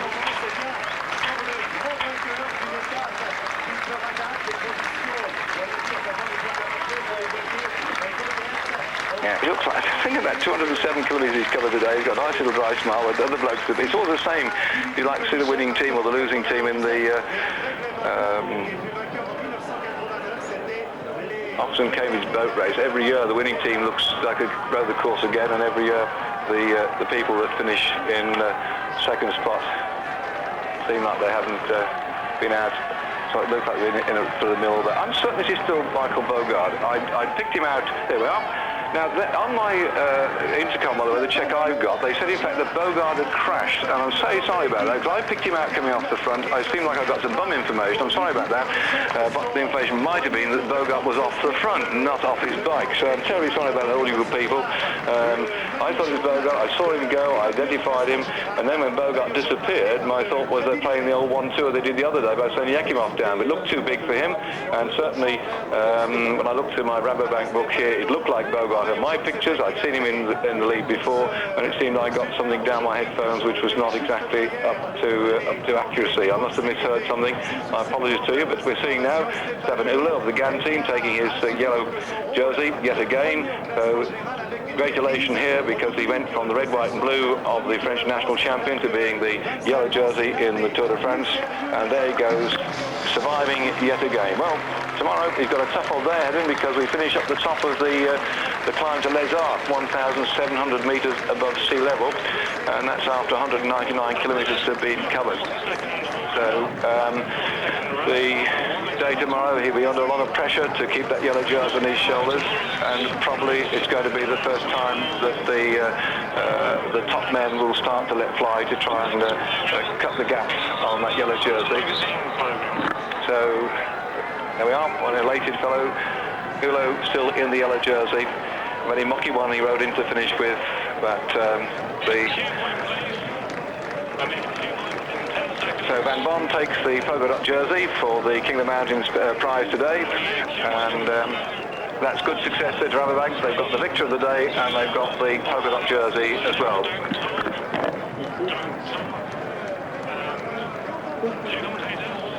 The polka dot jersey coming up for the Van Bon. There we go, goes off the shoulders of Danny Nelson, his teammate. And Jan Raas is not actually on the race at the moment. Will be sitting at home watching this on his TV. He's left it to Theo de Roo to run the team this year, and I'm sure he'll be pleased the way his young riders have come good and given him success. Not only stage victory day for Bogart, but Van Bon with that breakaway when he went away early on in the race, now getting the polka dot jersey on his shoulders. So he's kept it in the team, and the usual kiss, and the champion are the people who are supporting that part of the competition. Has been a champion before as far as he's concerned, and dribs and drabs still coming in, and that lot 8.54 down.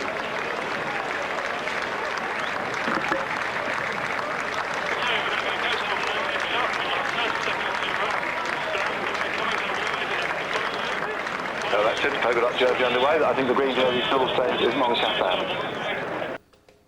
Michael Bogaert provided the Netherlands with its second successive win on the Tour de France this afternoon, breaking away in the final kilometres of Stage 5 for victory at Aix-les-Bains. Bogaert recording his first ever big win. It follows Jeroen Blijleven's victory in Besançon yesterday. German sprinter Eric Zabel was second and Laurent Jalabert third. No change in the top three. Frenchman Stéphane Hurlot still wears the leader's yellow jersey, but the big names will expect to be up there after the weekend stages in the Alps. There has been one minor change. Laurent Jalabert picked up extra seconds and he's moved above Miguel Indurain in the overall standings. Chris Boardman of Britain lies in 10th. Now it's the Alps.